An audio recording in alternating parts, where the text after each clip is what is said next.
Shalom. Welcome to part 12 of the Scrolls of Ezekiel. Uh, Tonight, tentatively, we have prepared to cover chapters 34 through 36, depending on the time, because these chapters just have so much beautiful depth to them. We may not get to chapter 36 because I don't want to rush through that one at all. It's such a beautiful chapter. And although these three are very cohesive in the sense that we're going to see a lot of the same themes of wording, verbiage, and all of that, we are going to do what we need to do for the sake of making sure that everything that we read is rightly divided with the word of truth and that we receive everything that Abba has for us tonight. So with that being said, I will hand it over to Silvana. Thank you for volunteering to read. Um, you can start with verses 1 through 10. Okay. And the word of the Most High came to me, saying, Son of man, prophesy against the shepherds of Israel. Prophesy and say to them, Thus says the Adon Elohim to the shepherds. Woe to the shepherds of Israel who feed themselves. Should not the shepherds feed the flock? You eat the fat and clothe yourself with the wool. You slaughter the fatlings, but do not feed the flock. The weak you have not strengthened, nor you have healed those who were sick, nor bound up the broken, nor brought back what was driven away, nor sought what was lost. But with force and cruelty you have ruled them. So they were scattered because there was no shepherd, and they became food for all the beasts of the field when they were scattered. My sheep wandered through all the mountains and on every high hill. Yes, my flock was scattered over the whole face of the earth, and no one was seeking or searching for them. Therefore, you shepherds, hear the word of the Adon. As I live, says the Adon Elohim, surely because my flock became a prey, and my flock became food for every beast of the field, because there was no shepherd, nor did my shepherds search for my flock, but the shepherds fed themselves and did not feed my flock. Therefore, O shepherds, hear the word of the Adon. Thus says the Adon, Behold, I am against the shepherds, and I will require my flock at their hand. I will cause them to cease feeding the sheep, and the shepherds shall feed themselves no more.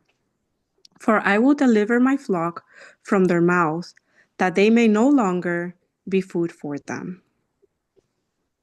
Thank you.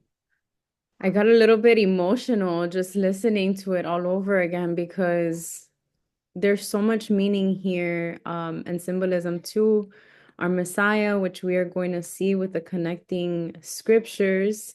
And yes, I agree. We are finally getting to the best parts of this book. Although this whole book is so beautiful, this latter portion of it just brings everything together. All of the words that Ezekiel has had to speak over the nations and over Israel, the Most High's appointed people, we see the promise of redemption and the promise through our Messiah, and what's going to happen in the latter days. So, which we are in now, which we are living in now, which is why I get a little bit emotional because um, things are heating up, and for those who have eyes to see, you're able to see the blatant idolatry in politics and with the world leaders and the division among the people and just lawlessness abounding, and it's so heartbreaking to see and even discouraging at times because you speak about him, you proclaim his name over and over again, and those you love just choose to turn the other cheek, in the sense of turning away, not wanting to heed to those words. So um here with the shepherds, there is that symbolism of the rulers, those who are called to lead the people, both in the churches or in the assemblies, as well as, in the government. So the iniquities and calamities of the Alahim's Israel had been largely and pathetically lamented before in this book. So this is speaking of the previous chapters that we've read. Now in this chapter, the shepherds of Israel, the rulers both in church and state, are called to an account as having been very much accessory to the sin and ruin of Israel by their neglecting to do the duty of their place. And this was the part that, that gets me thinking about the sheep. Is Ezekiel is here directed what to charge the shepherds with in the Most High's name as the grounds of his controversy with them. For it is not a causeless quarrel. So, it's not in vain that he's speaking these things.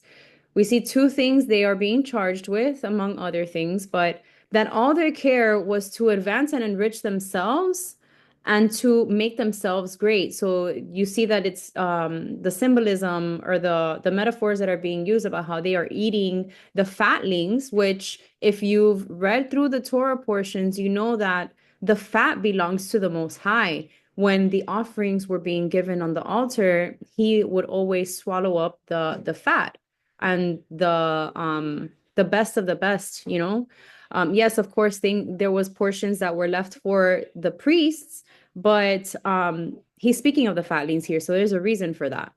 It's a sign of greed. And also that they took no care for the benefit and welfare of those that were committed to their charge. You feed not the flock. We're going to see some scriptures, even spoken through our Messiah, about feeding his sheep. So we'll get to that in a few minutes as well. So basically, the Most High's charge, you treated my sheep harshly, and the result, the sheep are scattered. They're lost. They have no reference of direction on where to go and what to do that is right in the eyes of the Most High. So let me go now to the scripture connections. I'm going to jump in there now. All right, so correlating chapter in with this chapter is Jeremiah 23. We're going to see it throughout the study tonight. And forgive me if there are repetitive scriptures here. I'll try to skip over if I notice that I've already read one and it comes up again later. It's just that there is so much, like I said, connections and ongoing themes throughout these couple of chapters that they came up over and over again. So first off, Jeremiah 23:1 says, "Woe to the shepherds who destroy and scatter the sheep of my pasture, says the Adon." And we're covering first the connections for verses 2 and 3. What I did for tonight is I kind of gathered in portions the verses that flowed together. So just to give you an idea, if like there was a particular quote that the Most High spoke that kind of went on together, then that's what I put together. So we have 2 and 3 first. And with that, we have Jeremiah 23:1, and then now also Luke 20:46 through 47. And it says, "Beware of the scribes who desire to go around in long robes, love greetings in the marketplaces, the best seats in the synagogues, and the best places at feasts, who devour widows' houses and for a pretense make long prayers. These will receive greater condemnation." So again, this is speaking to the teachers, the Pharisees, the teachers of the law to the Israelites. Then we have Romans 16:18. "For those who are such do not serve the Most High Yahshua HaMashiach, but their own belly, and by smooth words and flattering speech deceive the hearts of the simple." Obviously, we know the book of Romans was written post-Messiah. So this was still an ongoing situation even after his presence, even after his Ruach descended on the people.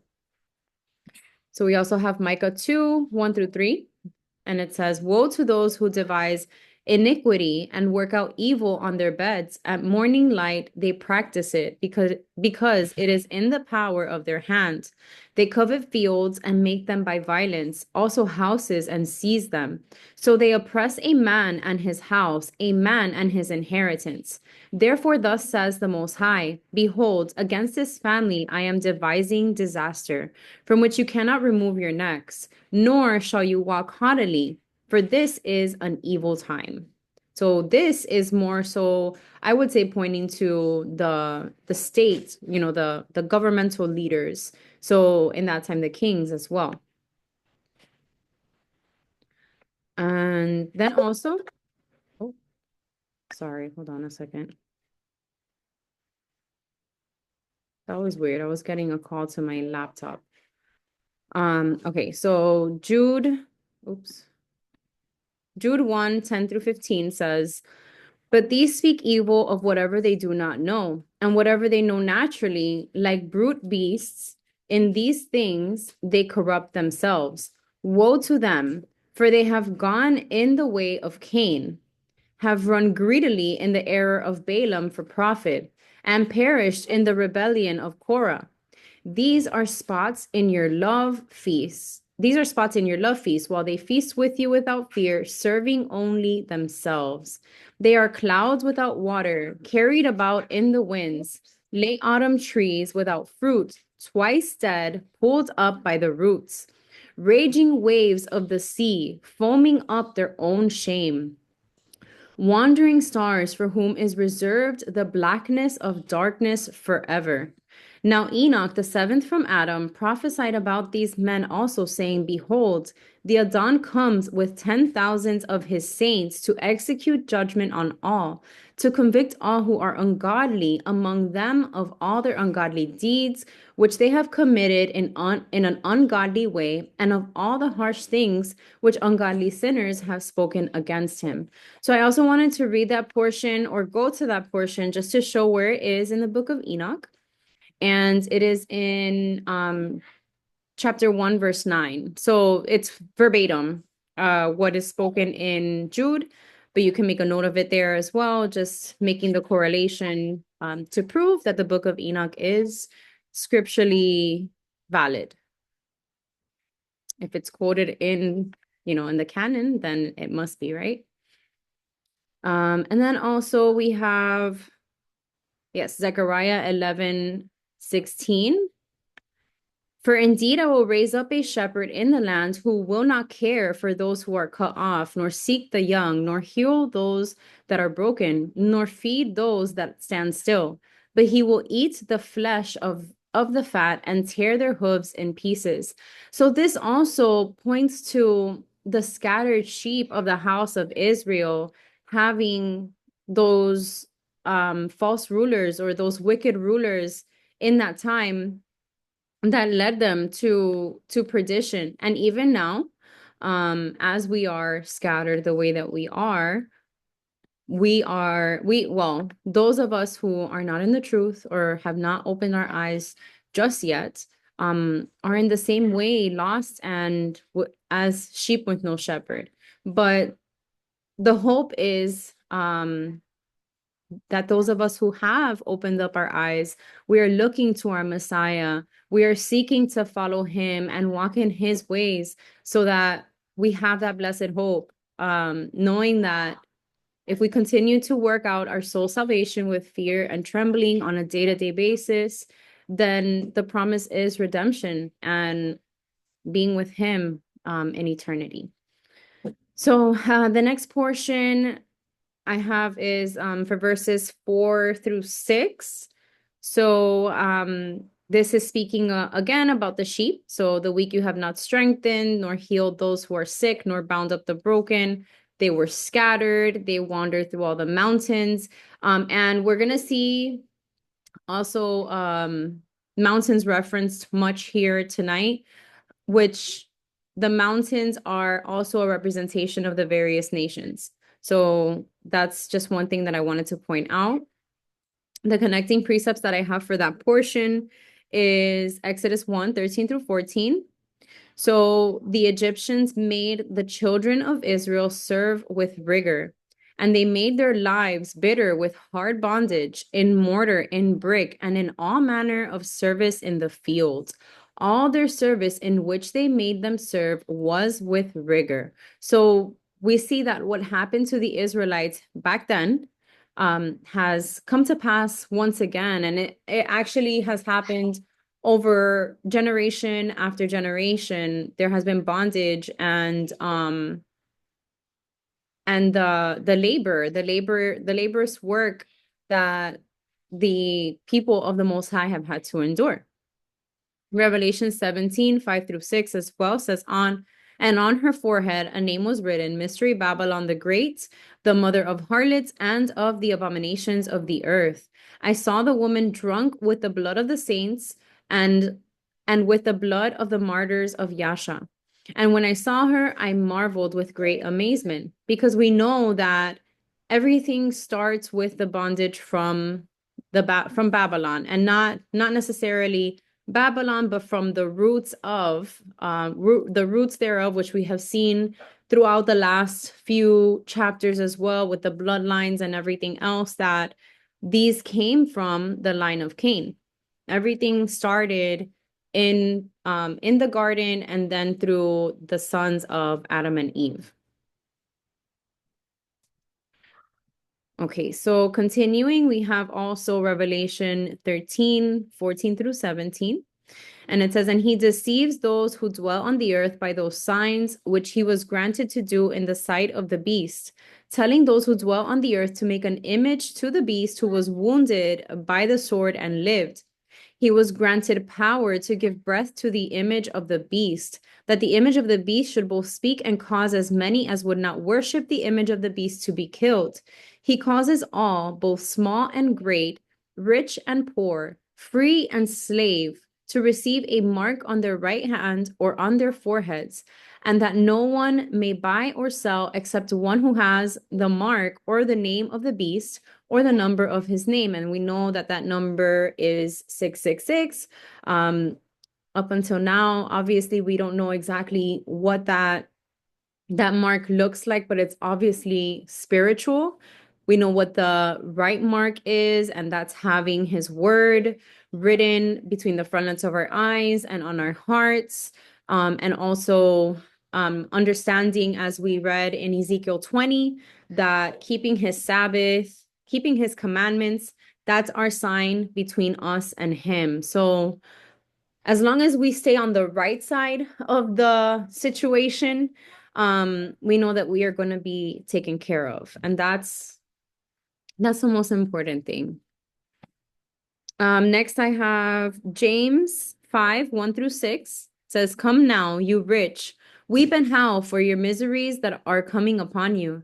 Your riches are corrupted and your garments are moth-eaten. Your gold and silver, hold on, baby. Your gold, sorry, give me 1 second. Am I in still kindergarten? Not yet. I'll talk to you in a little bit.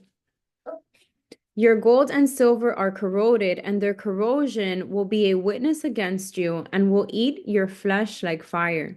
You have heaped up treasure in the last days. Indeed, the wages of the laborers who mowed your fields, which you kept back by fraud, cry out.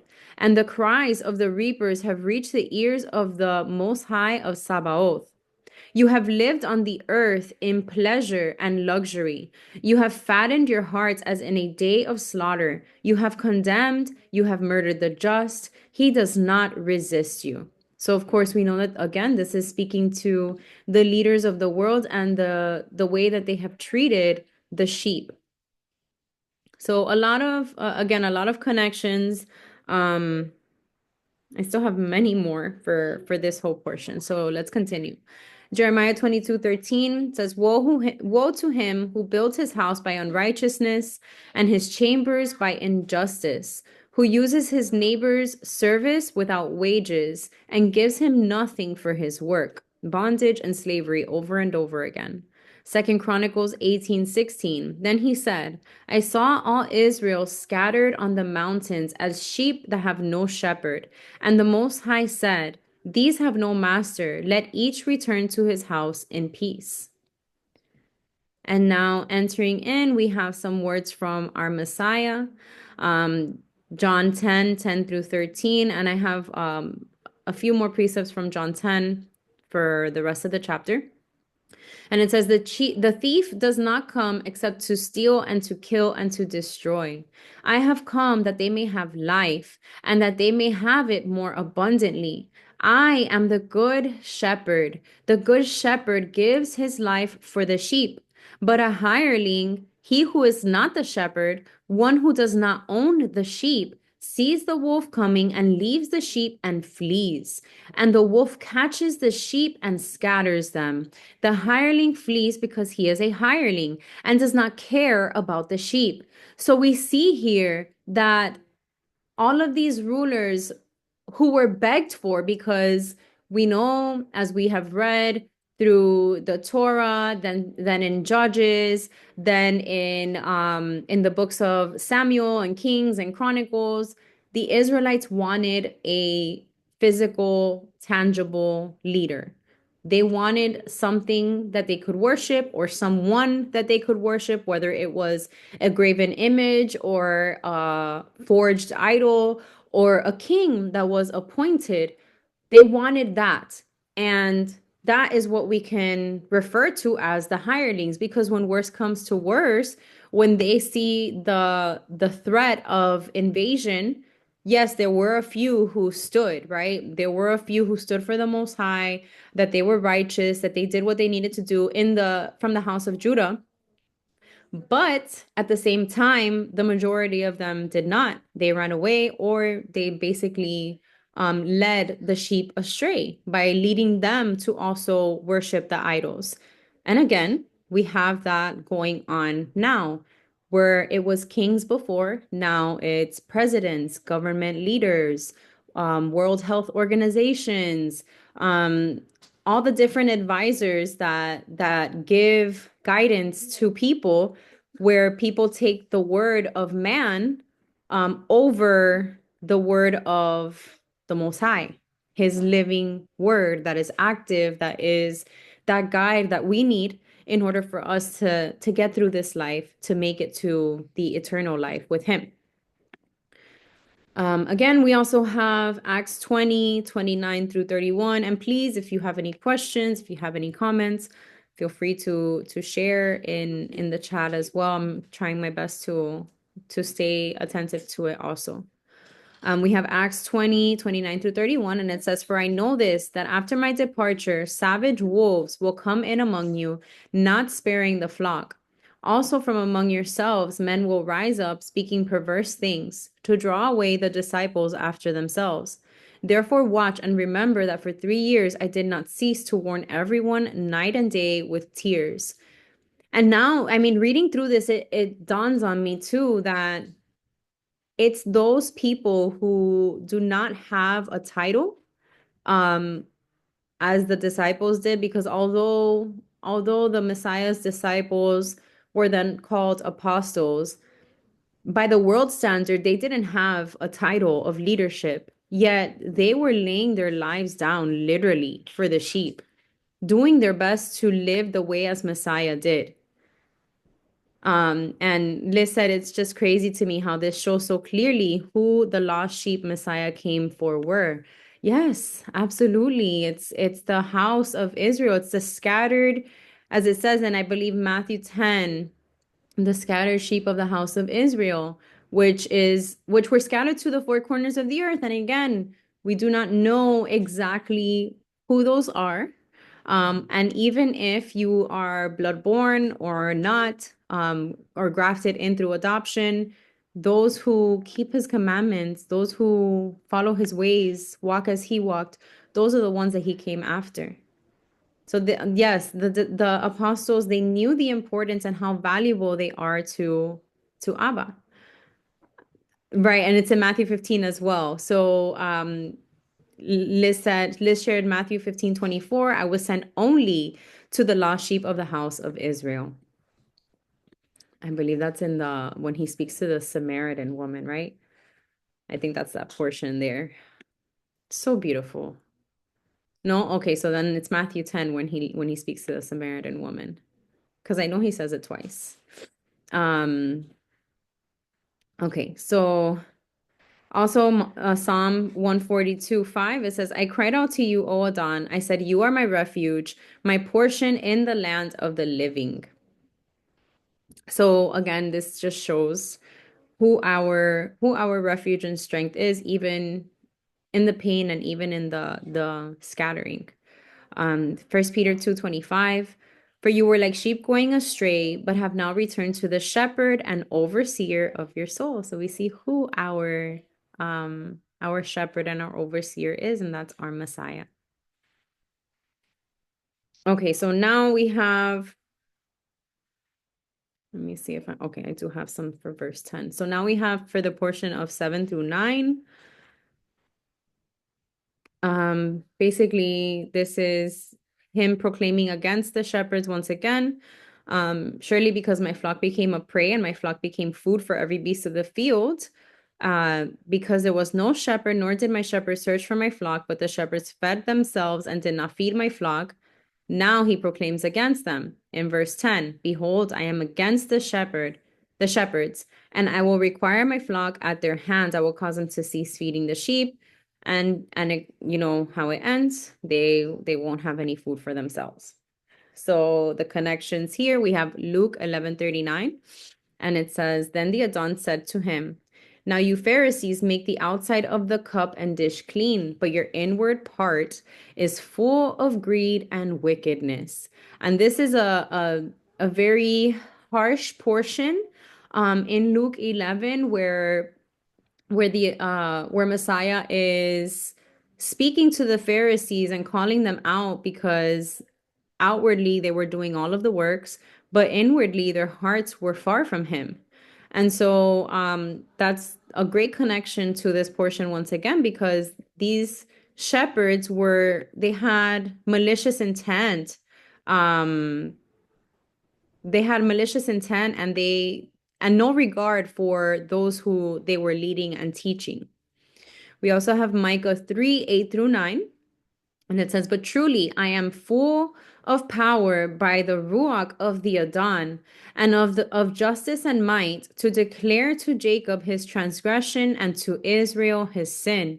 Now hear this, you heads of the house of Jacob and rulers of the house of Israel, who abhor justice and pervert all equity. And this chapter goes on once again to call them out on their malice and their wickedness. But you see here that it ties in with this chapter as well, because it's calling out the leaders. Zechariah 10:1, and it says, ask the Adon for rain in the time of the latter rain. The Adon will make flashing clouds. He will give them showers of rain, grass in the field for everyone. I think that might have it was supposed to be, let me see.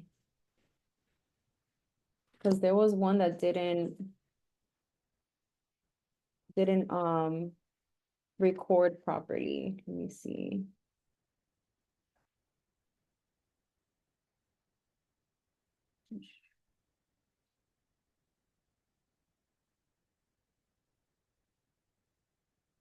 Yeah, so it was actually supposed to be verse 11. So Zechariah 10:11.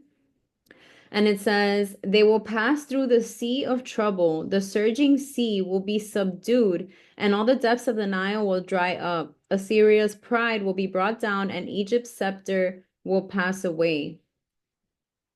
So again, that's just speaking of what was going to happen to the world leaders that were doing wrong.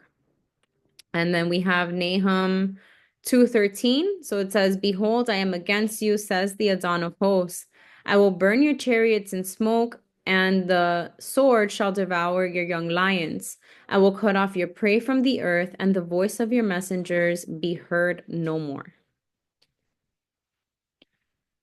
Next, we have Matthew 18:10 through 14. And this is a actually a beautiful chapter of Messiah speaking about the sheep as well.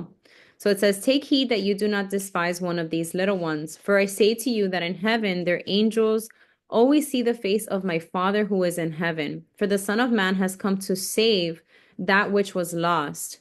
What do you think? If a man has 100 sheep and one of them goes astray, does he not leave the 99 and go to the mountains to seek the one that is straying? And if he should find it, assuredly, I say to you, he rejoices more over that sheep than over the 99 that did not go astray.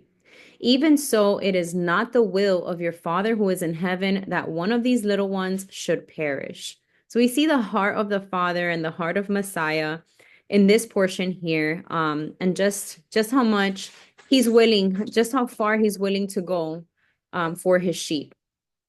John 10:16 says, and other sheep I have which are not of this fold, them also I must bring, and they will hear my voice, and there will be one flock and one shepherd. And here we see about the mixed multitude being referenced, and how there were many that he was going after and would be going after here and now, that may have not been blood related or of the bloodline, but still meant to be part of the sheepfold. And that's what we are also endeavoring to do in these times. It's to speak the truth in love, to anyone who's willing to listen, to anyone who has, once again, the ears to hear, and the eyes to see what's happening in this world and what they need to do in order to uh, to be protected and to be walking in the right way, in the right paths. Luke 19:10, it says, for the Son of Man has come to seek and to save that which was lost. So these two are actually Luke 19, Matthew 18. They kind of back up that scripture that Liz shared in Matthew 15. And then I believe it is Matthew 10. Let me go because I didn't include it, but I believe it's Matthew 10, verse 15. That kind of says the same thing, but I think in 10 he's directing, oh, it's 10:5.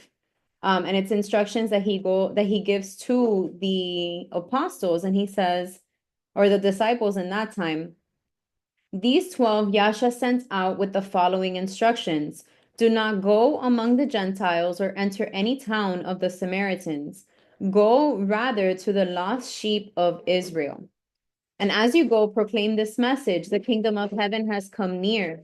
Heal the sick, raise the dead, cleanse those who have leprosy or sin, drive out demons. Freely you have received, freely give. So if you want to make a note of that one too, Matthew 10:5-6. I think it correlates pretty well also. Then we have also Isaiah 40:10-11. And it says, behold, the Adon Elohim shall come with a strong hand, and his arm, Messiah, shall rule for him.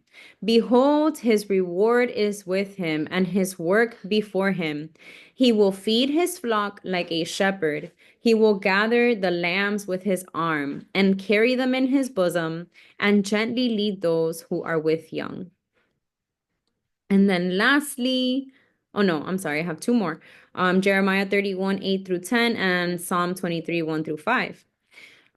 You guys may know Psalm 23 well, but we're gonna read it anyway. So Jeremiah 31:8-10 says, behold, I will bring them from the north country and gather them from the ends of the earth, among them the blind and the lame, the woman with child and the one who labors with child together. A great throng shall return there. They shall come with weeping, and with supplications I will lead them.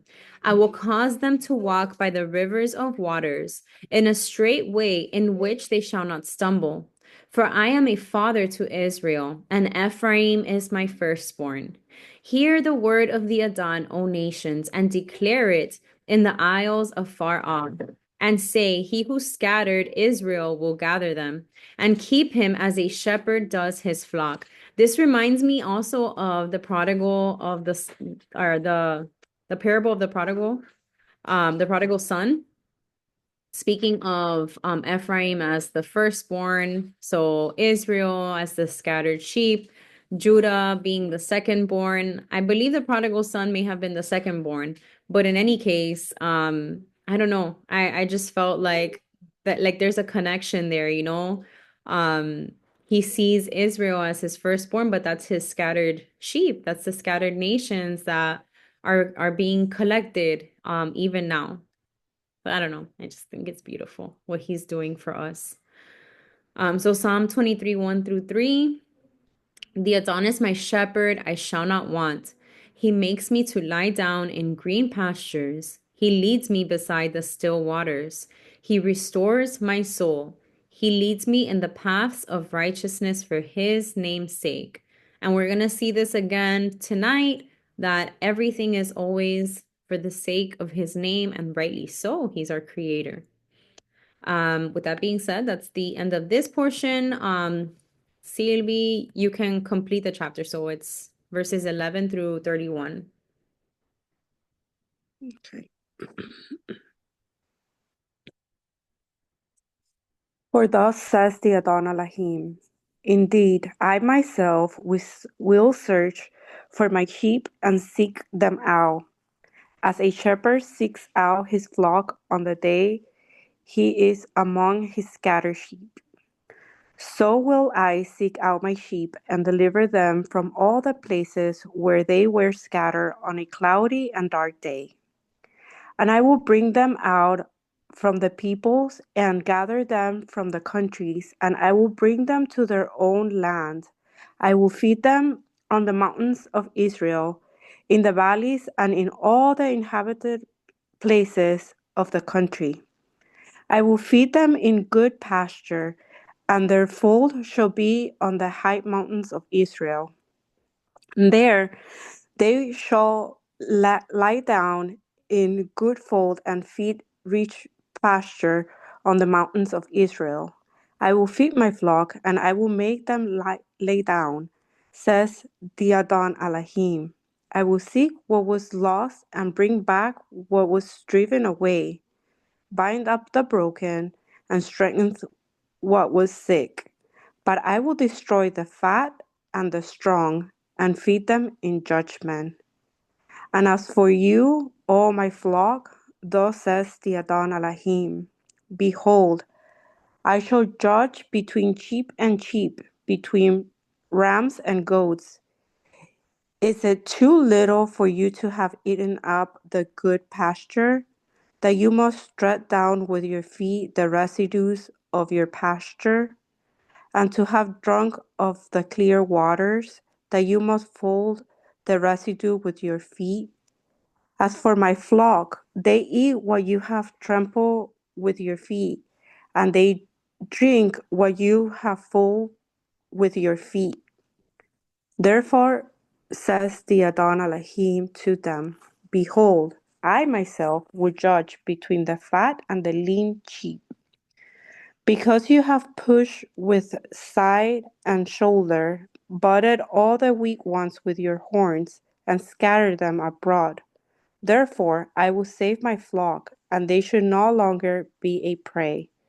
And I will judge between sheep and sheep, and I will establish one shepherd over them, and he should feed them, my servant David. He should feed them and be their shepherd. And I, the Adon, will be their Elohim, and my servant David, a prince among them. I, the Adon, have spoken. I will make a covenant of peace with them, and cause wild beasts to cease from the land, and they will dwell safely in the wilderness and sleep in the woods.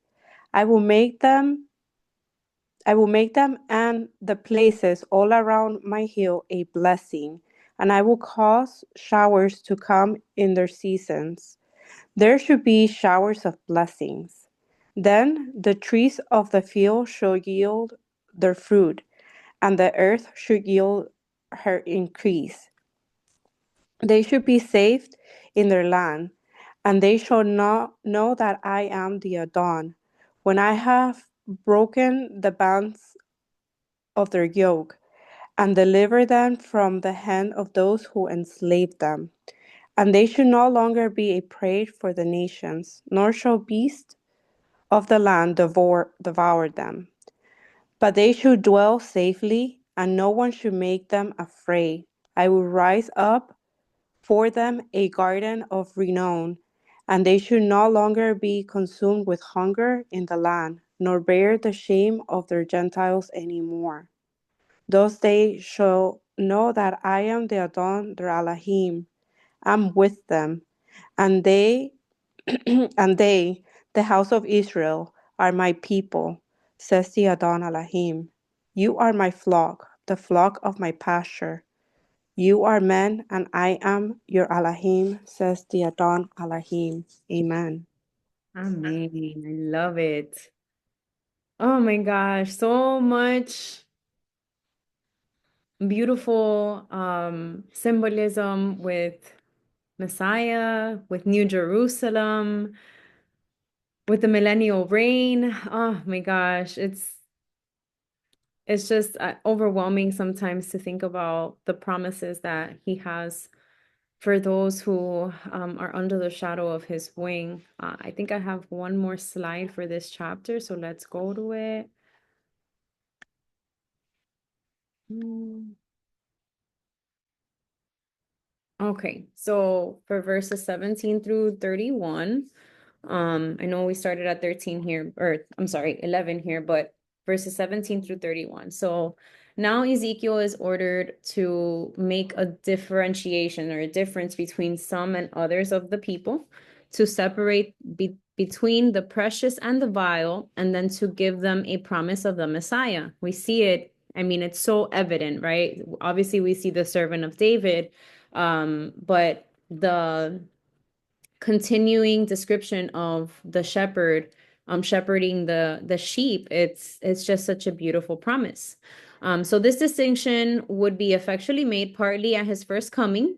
For judgment he came into this world. We're going to read John 9:39, to fill the hungry with good things and to send the rich empty away.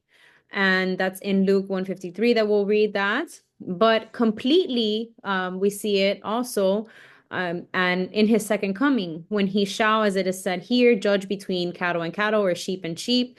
And as a shepherd divides between the sheep and the goats, he shall set the sheep on his right hand and the goats on his left. And we're going to read that also in Matthew 25. So let's go now to the connections. So starting with the portion of verses 11 through 14, well, even 15. So indeed, that he would be searching for the sheep, he would be seeking them out, as a shepherd seeks out his flock on the day he is among his scattered sheep. So he will seek out his sheep and deliver them. So that also points to the scripture that we read in, I believe it was Luke 19, going after that one sheep out of the 99. So he would bring them out of the peoples and gather them from the countries, bring them to their own land, feed them on the mountains of Israel, in the valleys, and all the inhabited places of the country. I even think of a wilderness kind of season here, where even in the wilderness, he is taking care of his people. He will feed them in good pasture, and their fold shall be on the high mountains of Israel. There they shall lie down in good fold and feed in rich pasture on the mountains of Israel. So again, he will feed his flock and make them lay down. And I believe laying down means, just dwelling in safety and being at peace. So the first connection I have, oh, let me see what's going on here. Oh, let's say verse 25, they will dwell safely in the wilderness. I have this triple highlighted. Yes, and these are those scriptures that we have to have written in our hearts when we see things happening, because you know, things can easily trigger us or the enemy can try to implant fear in our minds. But we have to know that he's gonna carry us and he's gonna guard us. So yes, people try to drive us insane, the propaganda, all of it, all of it. So first off, we have Isaiah 11 through 16. And it says, and it shall come to pass in that day that the Adon shall set his hand against, again, the second time, to recover the remnant of his people who are left from Assyria and Egypt, from Pathros and Cush, from Elam and Shinar, from Hamath and the islands of the sea. He will set up a banner for the nations and will assemble the outcasts of Israel and gather together the dispersed of Judah from the four corners of the earth. Also, the envy of Ephraim shall depart, and the adversaries of Judah shall be cut off. Ephraim shall not envy Judah, and Judah shall not harass Ephraim. But they shall fly down upon the shoulder of the Philistines toward the west. Together they shall plunder the people of the east. They shall lay their hands on Edom and Moab, and the people of Ammon shall obey them. The Adon will utterly destroy the tongue of the sea of Egypt. With his mighty wind, he will shake his fist over the river and strike it in the seven streams and make men cross over dry shod. There will be a highway for the remnant of his people who will be left from Assyria, as it was for Israel in the day that he came up from the land of Egypt. So you see the wilderness connection there, the second Exodus type of imagery as well. So he's gonna guide his elect. Psalm 106:47 says, Save us, O Adon our Elohim, and gather us from among the Gentiles, to give thanks to your holy name, to triumph in your praise. And goes back to that precept in Matthew 10, where the apostles were instructed not to preach to the Gentiles, but to his scattered sheep. So one way or another, they were able to identify who those people were. Okay, Amos 9:14. It says, I will bring back the captives of my people Israel. They shall build the waste cities and inhabit them. They shall plant vineyards and drink wine from them. They shall also make gardens and eat fruit from them. Isaiah 65:9 through 10. I will bring forth descendants from Jacob and from Judah, an heir of my mountains. My elect shall inherit it, and my servants shall dwell there. Sharon shall be a fold of flocks, and the valley of Achor a place for herds to lie down, for my people who have sought me. Once again, just beautiful promises that we're highlighting here. Micah 7:14 through 15. Shepherd your people with your staff, the flock of your heritage who dwell solitarily in a woodland in the midst of Carmel. Let them feed in Bashan and Gilead as in the days of old, as in the days when you came out of the land of Egypt. I will show them wonders. So if you guys remember, Bashan was where that giant Og was. So the Israelites defeated that people when they came out of Egypt. Gilead, I believe, was also another area that they settled or passed through when they were in the wilderness. So there were different areas that they were able to overtake and gather plunder and be fed for the sake of the name of the Most High. Liz said the entire prophecies from each prophet in scriptures had to do with this. Yes, the restoration of Israel, the prodigal son coming back, the scattered sheep brought back from where they were scattered. Yes. I love it. I love it. It's so beautiful and like I said, just very encouraging for us. Um but yeah, then we also have in this chapter, this beautiful chapter, Ezekiel 37, we will be reading next week, Abba willing. So 37, verses 21 through 22, it says, Then say to them, Thus says the Adon Elohim, Surely I will take the children of Israel from among the nations, wherever they have gone, and will gather them from every side and bring them into their own land. and I will make them one nation in the land, on the mountains of Israel, and one king shall be king over them all. They shall no longer be two nations, nor shall they ever be divided into two kingdoms again. And what a beautiful thing to look forward to that will be. To be able to witness that is just very exciting. Then also Jeremiah 23, 3 through 4. But I will gather the remnant of my flock out of all of the countries where I have driven them and bring them back into their folds, and they shall be fruitful and increase. I will set up shepherds over them who will feed them, and they shall fear no more, nor be dismayed, nor shall they be lacking, says the Adon. And John 10:9, I am the door. If anyone enters by me, he will be saved and will go in and out and find pasture. So just tying this to everything that is being spoken of, how they will lie down and be fed, the way to get to that place is through Messiah, who is the door. Then Revelation 7:16, they shall not neither hunger anymore nor thirst anymore. The sun shall not strike them, nor any heat. There will be no need for sun or moon, as it says in the book of Revelations, because the light of Messiah will be shining, and the glory of the Adon will shine through everywhere, every place. And then we have the latter portion of Psalm 23 here, so verses 4 through 6.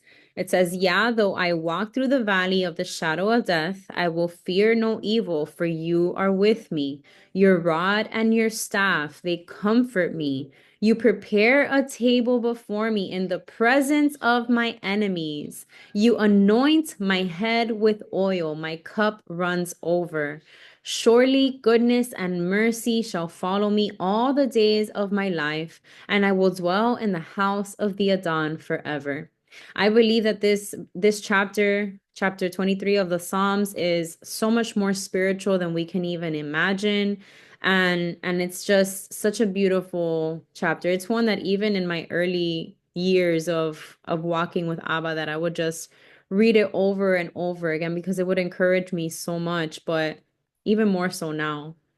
All glory to him. And then also Psalm 31, 8 through 10. And it says, and have not shut me up into the hands of my enemy. You have set me free, set my feet in a wide place. Have mercy on me, O Adon, for I am in trouble. My eye wastes away with grief.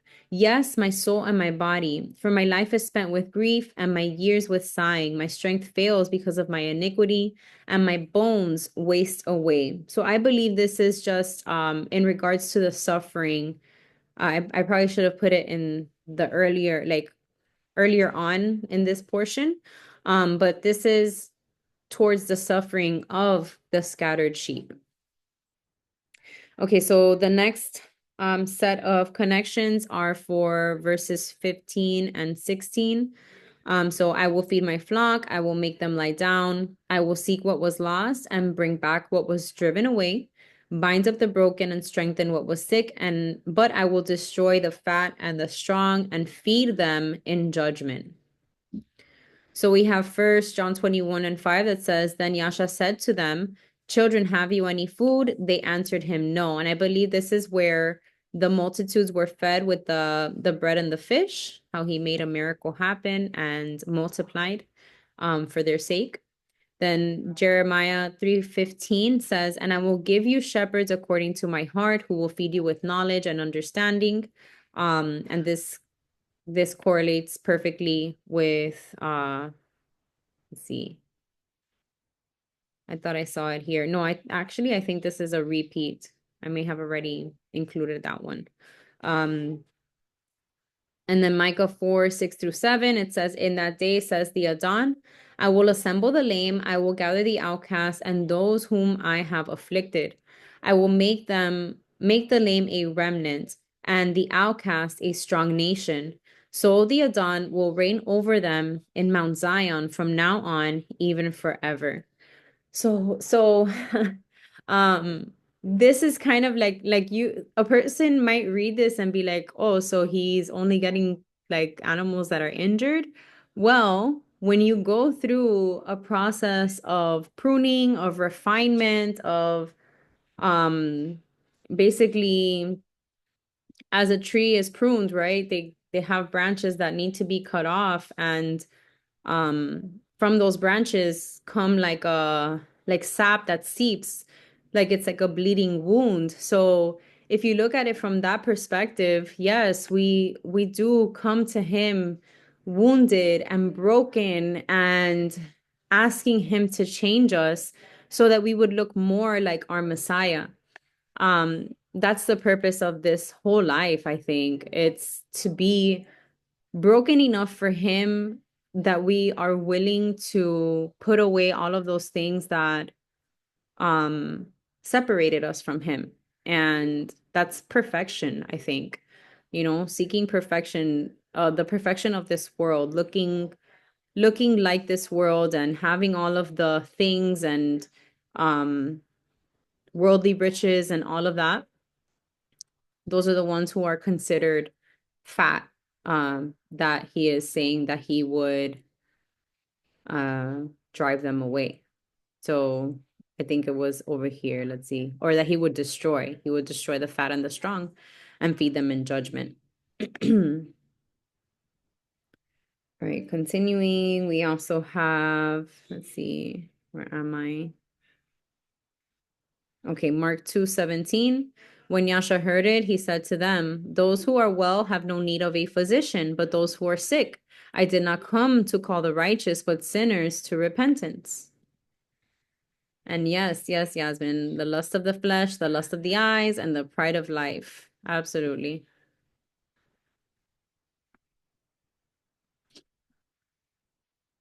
And well, I do want to make a point as well that we are also, we are also called to be workers in the field here as we live in this world and are not of it. We are still called to provide for ourselves, for our families, and do the work that, the worldly vocations that we were called to do here. It's just also a matter of using wisdom, and making sure that we measure ourselves, and not let our eyes, as the eye is the lamp of the body, not let our eyes become so filled with the lusts of this world that we lose him, that we lose sight of him. Yes, and Liz said sickness equals iniquity and transgression of the law. So that's what Yasha was speaking of when he said those who are in need of a physician, those who are sick, the sinners. And yes, as Yasmin said, those who have spiritual leprosy. Because leprosy, as it was written in Leviticus, was physical, but in the spiritual sense, it is being sinful or unclean, in sinfulness. Okay, so also Isaiah 10:16, still for verses 15 through 16. So therefore the Adon of hosts will send leanness among his fat ones, and under his glory he will kindle burning like the burning of fire. So even those who are his, who have maybe become fat, he will lean them out. So essentially removing the fat, removing those, um, removing the extra stuff that you don't need. All right. Hi, Jess. Okay, so now moving on, we also have now for verses 17 through 19.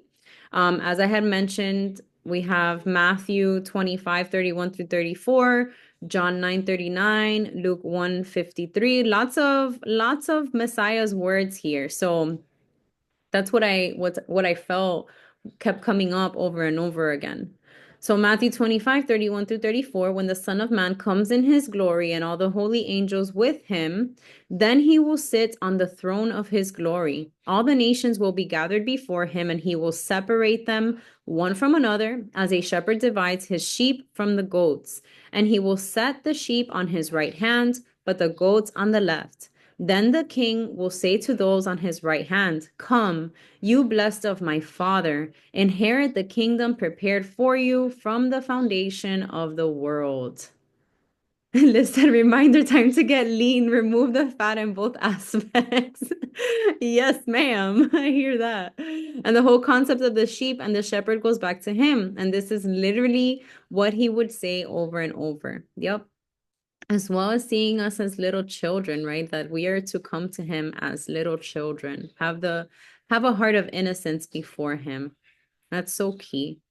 John 9:39, and Yasha said, for judgment I have come into this world, that those who do not see may see, and that those who see may be made blind. And this is a little bit of an allegory, of course, because you would think that he would be okay or proud of those who see, but if you think of it from the sense of those who know the law, but their hearts are far from him, those are the ones that he is calling out here as well. Then Luke 153 says he has filled the hungry with good things, and the rich he has sent away empty. Matthew 23:13. Let me just make sure that this goes on. Yes, so Matthew 23:13. But woe to you, scribes and Pharisees, hypocrites, for you shut up the kingdom of heaven against men. Neither you go in yourselves, nor do you allow those who are entering to go in. And this is in regards also to the people who are following blindly those leaders that are leading them astray. um because yes, those people, those leaders are going to have blood on their hands, right? But at the same time, if those who are following do not refuse to open their eyes to the truth, they're not going to enter in either, and it'll be, to their disadvantage. So that's the point I feel is being made here as well. All right. Also, we have Isaiah 7:13, and it says, then he said, hear now, house of David, is it a small thing for you to weary men, but will you weary my Elohim also? So, summing up that portion, just because how he's going to judge between sheep and sheep, between rams and goats. And I find it interesting that rams are being mentioned here, since rams are the full grown sheep. So we see also that there's those, I think that's a reference to those who are maybe more mature in the word, maybe a little bit more seasoned in their walk, who have not been puffed up in knowledge. Because as we know and as we have seen, it's very easy to get puffed up in the knowledge, even when you start off on the right track. It's so easy, unfortunately, to veer off and become prideful because of the fact that you know what you know. All right, so next we have the next portion I'm going to cover is verses 20 through 24. So again, just speaking about how the Adon will be the one to judge between the fat and the lean sheep. Speaking about how those leaders pushed with side and shoulder, butted. So this is how do you say, like a metaphor about how they treated the sheep. So think of it again as what I said with the rams. The rams have their horns, right? So the full grown rams may have been like pushing aside the little sheep, butting them with their horns, pushing them away to the point that they became scattered, because of their pride, because of being puffed up in their knowledge, and not having a heart to lead them well, or even to love their neighbor as themselves, and love the Most High, which are, as we know, the two greatest commands. So he says, therefore, I will save my flock. They shall no longer be a prey. I will establish one shepherd over them, my servant David. So we see again now, and this is a little bit more clear, that our Messiah is being referenced as the prince among them. All right, so connections, we have Psalm 22, 12 through 16. It says, many bulls. So again, rams, more imagery here of the rams. Many bulls have surrounded me. Strong bulls of Bashan have encircled me. They gape at me with their mouths like a raging and roaring lion. I am poured out like water, and all my bones are out of my joint. My heart is like wax. It has melted within me. My strength is dried up like a potsherd, and my tongue clings to my jaws. You have brought me to the dust of death, for dogs have surrounded me. The congregation of the wicked has enclosed me. They pierced my hands and my feet. Do you guys see who's being spoken of here again? It's like this is David writing this psalm, but obviously he's prophesying about Messiah. Yes, yes. And Bashan once again, Bashan was a land of giants. So I think I had mentioned this a long time ago, but this is in the land of Bashan, there were I think it's in this psalm that it's spoken of about the tombs that were in Bashan. So I looked it up one time, and those tombs were like huge. So he was basically surrounded by like, well, I imagine this was a way that David was getting from one place to another. He had to walk through Bashan. Um, and I think that this was during the time that he was running away from Saul. So it's obviously it's very prophetic, yes, pointing to Messiah and David going through what he was going through as being called the servant, his or Messiah being called the servant David. So yeah, just a beautiful connection there. All right. So then we have also Deuteronomy 33:17, and it says, his glory is like a firstborn bull, and his horns like the horns of the wild ox. Together with them, he shall push the peoples to the ends of the earth. They are the 10,000s of Ephraim, and they are the thousands of Manasseh. So we see once again, it was predicted even in the beginning of the scattering of the nations. Zechariah 11:7 through 9. So I fed the flock for slaughter, in particular the poor of the flock. I took for myself two staffs, the one I called beauty and the other I called bonds, and I fed the flock. I dismissed the three shepherds in 1 month. My soul loathed them, and their soul also abhorred me. Then I said, I will not feed you. Let what is dying die, and what is perishing perish. Let those that are left eat each other's flesh.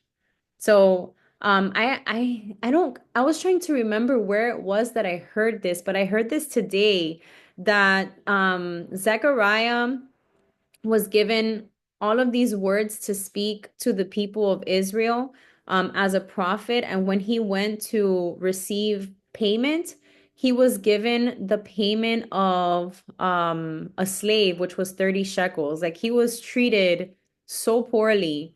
And I don't know. I think that it's so prophetic as well, being a mouthpiece for the Most High when Messiah was also sold for 30 shekels. So he was sold at the price of a male slave as well. So just a little connection that I saw there.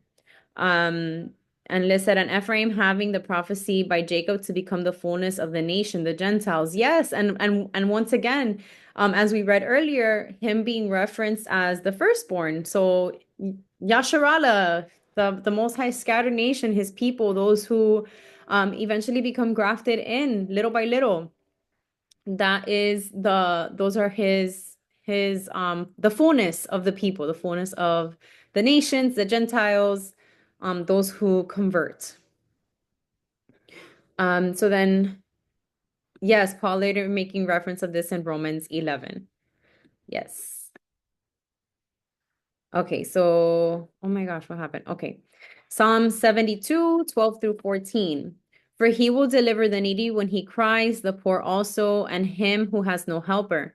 He will spare the poor and needy, and will save the souls of the needy. He will redeem their life from oppression and violence, and precious shall be their blood in his sight.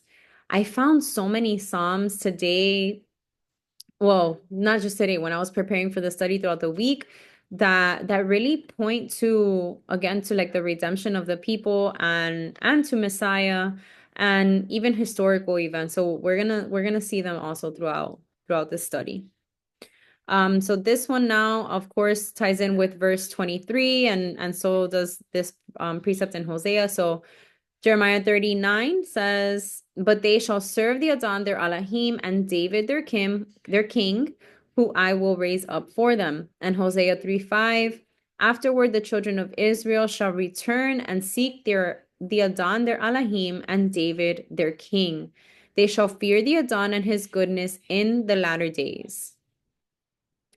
Isaiah 40:11 also, "He will feed his flock like a shepherd. He will gather the lambs with his arm and carry them in his bosom and gently lead those who are with young." And I believe we read Isaiah 40 already, so sorry about that.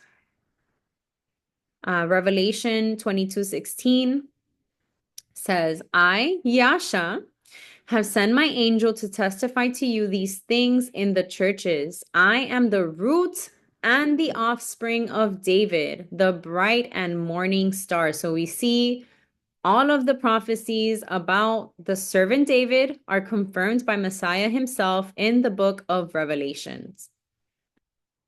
And that was once again the revelation of John through from Messiah to show him what would be happening in the end. Then we have as well Jeremiah 31:33. "But this is the covenant that I will make with the house of Israel after those days, says the Adon. I will put my law in their minds and write it on their hearts, and I will be their Elohim, and they shall be my people." Our superstar. Yes.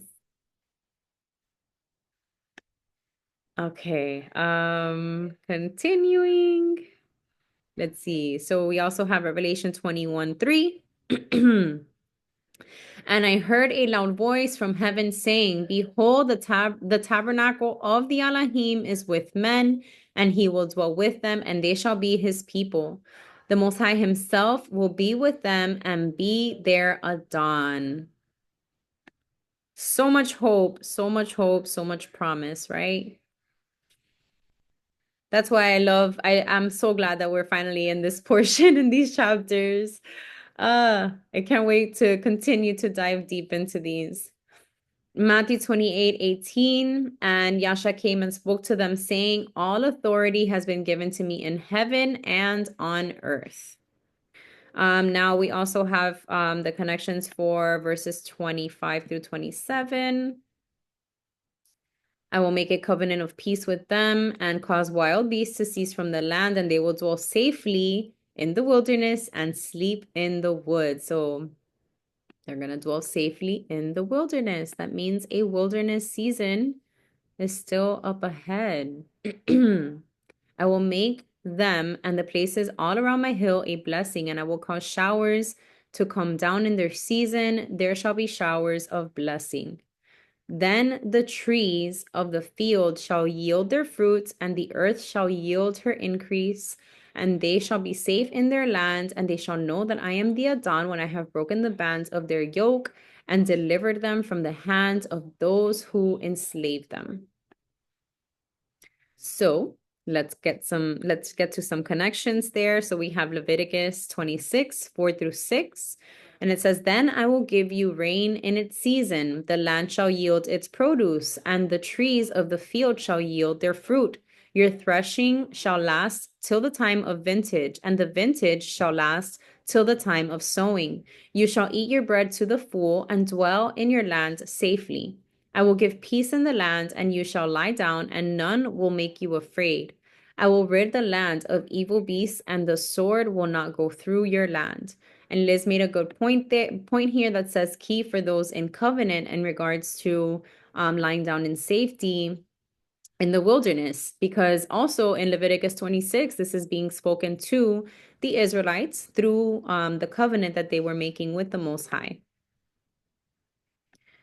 So it was a lot of if you do this, this is what will happen. If you continue to follow my ways, this is the promise that you have.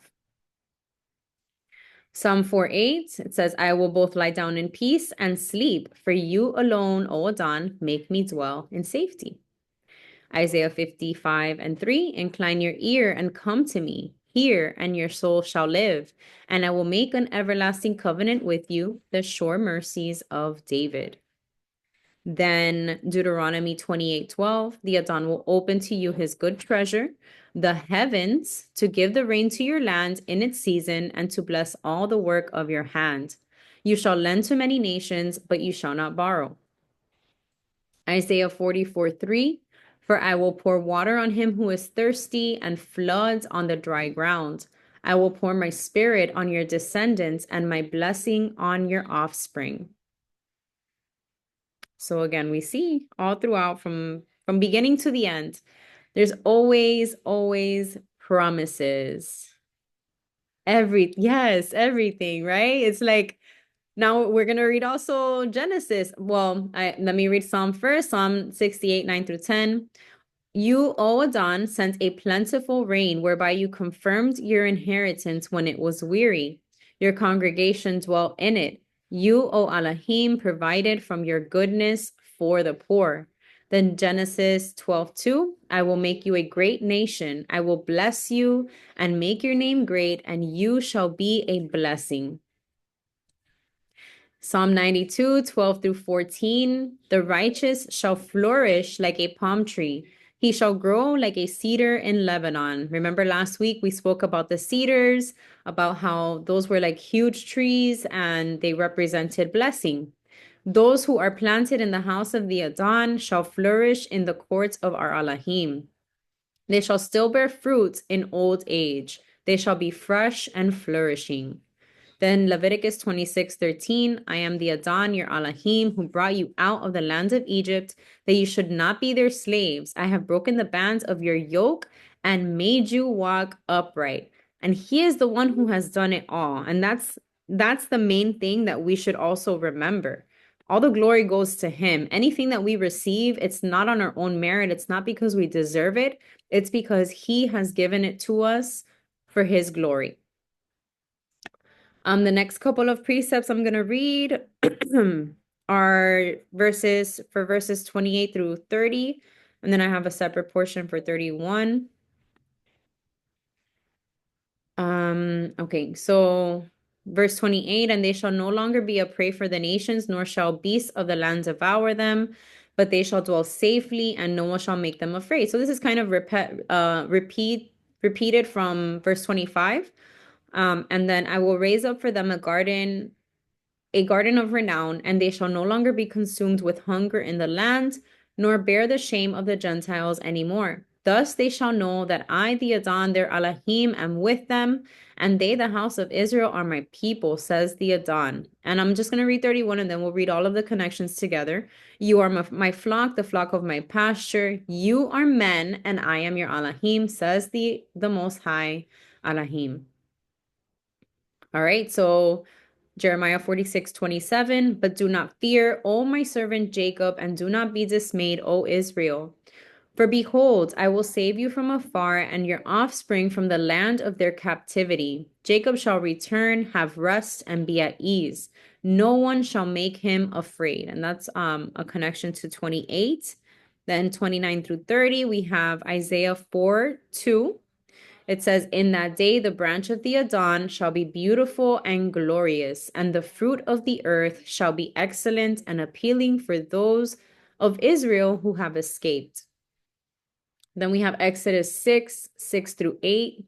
Therefore, say to the children of Israel, I am the Adon. I will bring you out from under the burdens of the Egyptians. I will rescue you from their bondage, and I will redeem you with an outstretched arm and with great judgments. I will take you as my people, and I will be your Elohim. Then you shall know that I am the Adon your Elohim, who brings you out from under the burdens of the Egyptians. And I will bring you into the land which I swore to give to Abraham, Isaac, and Jacob. and I will give it to you as a heritage. I am the Adon. I just feel like this particular portion here, while yes, it was a promise to the Israelites in that time for them to be able to come out of Egypt physically, but it's also a promise to the children, all of the children of Israel, all of the those who are in grafted into the cultivated olive branch, those who are in the who are the natural born branches, because the land that is promised to Abraham, Isaac, and Jacob is also within the millennial reign. So, yeah, beautiful prophecy, which is why once again I included Revelation 7:16. They shall neither hunger anymore nor thirst anymore. The sun shall not strike them, nor any heat. And they said Abraham, Isaac, and Jacob all knew that they were pilgrims in this earth. Yep. And Jessica said it's so prophetic for us too. Yeah, exactly. It's just it points us. He's yes, he's always affirming us in his word. And that's why those words that Messiah spoke about those who have eyes to see and ears to hear, and why he spoke in parables to the multitudes, but he explained and broke everything down to his disciples. It's so key for us to take that in and appropriate it for ourselves too. So we go to Matthew 28:19-20 that says, Go therefore and make disciples of all the nations, baptizing them in the name of the Father and of the Son and of the Ruach Kodesh, teaching them to observe all things that I have commanded you. And lo, I am with you always, even to the end of the age. Amen. Ezekiel 16:62, and I will establish my covenant with you. Then you shall know that I am the Adon. And then Psalm 103, know that the Adon, he is the Elohim. It is he who has made us and not we ourselves. We are his people and the sheep of his pasture. That is exactly what we are. Psalm 78:52. But he made his own people go forth like sheep and guided them in the wilderness like a flock. Luke 12:32, Messiah's words, do not fear, little flock, for it is your Father's good pleasure to give you the kingdom. Whew, I love it. And lastly, Micah 7:14, shepherd your people with your staff, the flock of your heritage who dwell solitarily in a woodland in the midst of Carmel. Let them feed in Bashan and Gilead, as in the days of old. So another repeat scripture there, but I still think it's appropriate. Yes, he has us. Amen. And Liz said, I believe that's why Moses was content with seeing the promised land because he knew it was spiritual. He was able to see ahead. Yes, yes, amen. They all knew that they were just here for a time. And like you said, Liz, pilgrims in this on this earth. So beautiful. All praises to Abba. Thank you, Abba, for this word. All right, so now we are going to have chapter 35, which I believe, well, it is a shorter chapter. Yeah, so we can just read all the way through it, Liz. Sorry, I was typing. No, it's okay. Okay. Moreover, the word of the Adon came to me, saying, Son of man, set your face against Mount Seir, and prophesy against it, and say to it, Thus says the Adon Elohim, Behold, on Mount Seir I am Mount Seir, I am against you. I will stretch out my hand against you, and make you most desolate. I shall lay your cities waste, and you shall be desolate. Then you shall know that I am the Adon. Because you have had an ancient hatred, and have shed the blood of the children of Israel by the power of the sword at the time of their calamity, when their iniquity came to an end. Therefore, as I live, says the Adon Elohim, I will prepare you for blood, and blood shall pursue you. Since you have not hated blood, therefore blood shall pursue you. Thus I will make Mount Seir most desolate, and cut off from it the one who leaves and the one who returns. And I will fill its mountains with the slain, on your hills and in your valleys, and in all your ravines. Those who are slain by the sword shall fall. I will make you perpetually desolate, and your cities shall be uninhabited. Then you shall know that I am the Adon. Because you have said, these two nations and these two countries shall be mine, and we will possess them, although the Adon was there. Therefore, as I live, says the Adon Elohim, I will do according to your anger and according to the envy which you showed in your hatred against them. I will make myself known among them when I judge you. Then you shall know that I am the Adon. I have heard all your blasphemies, which you have spoken against the mountains of Israel, saying, they are desolate, they are given to us to consume. Thus with your mouth you have boasted against me, and multiplied your words against me. I have heard them.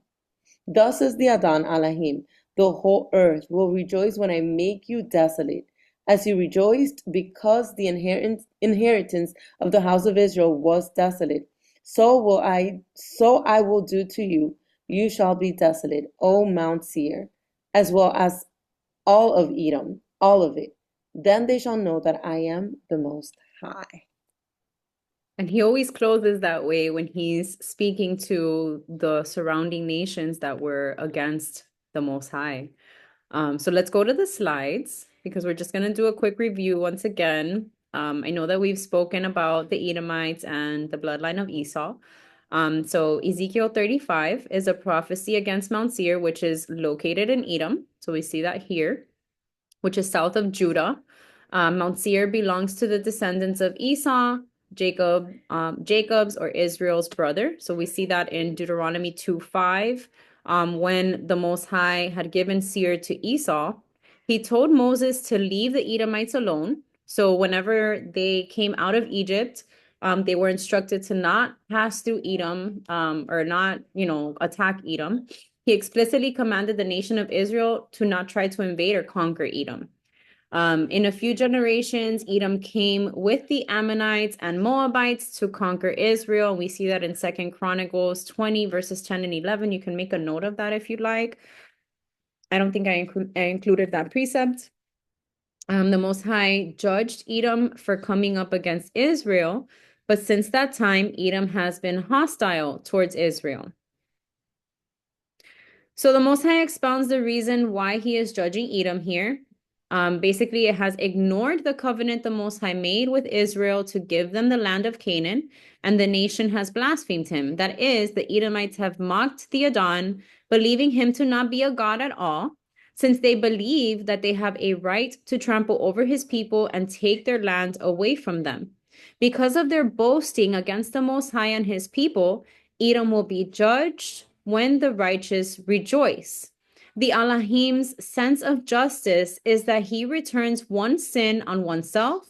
If one delights in violence and taking advantage of the weak, he will make one the victim of violence and make one be taken advantage of. So sounds kind of like an eye for an eye and a tooth for a tooth. And I know that obviously that changed with Messiah, but at the same time, these were a people that were explicitly against the Most High. So we'll go back to this one later if we're able to get to it. I think we'll be able. I don't know. For based on timing, I think that we'll be able to get to 36. But anyway, yes. So let me see what was said in the chat really quick. Jessica said, I love when he states that he is the Most High. It makes me smile and like a holy fear. Yes, I agree 100%. It's like, he is the creator of all things. And he would make his name known to those people, like a reminder, like, I'm your creator. Like, you're supposed to worship me. But yes. And then they said, no, but it didn't change, just adjusted for the time being because they would be scattered and not in a holy land with a righteous priesthood leading with righteous laws. Right. Yes, exactly. And the Edomites, can be aligned to or seen as the Satanists of our day. And when we say Satanists, it's not like, oh, those who are like, oh, hail Satan and all of that. No, I mean, people can be worshiping Hasatan and not even truly recognize it. But more so they are rejecting the Most High, and that's what's more significant than anything else. All right, so let's go into some connections here. So we have verses 1 through 4 is the first portion we're gonna cover. And as you can see too, where you see this little paragraph symbol in the Bible, if in most translations, it's broken down that way too. So that's kind of how I broke down the scripture connections that I had tonight, kind of in that same way. So yeah, first we're going into verses 1 through 4, where Ezekiel is being instructed to set his face against Mount Seir and to call them out and what's going to happen to them, that he would lay their cities waste and make them desolate. Then they would know that he is the Adon. So first off, we have Genesis 32:3, and here we see the connection that this was the land of Edom. Then Jacob sent messengers before him to Esau his brother in the land of Seir, the country of Edom.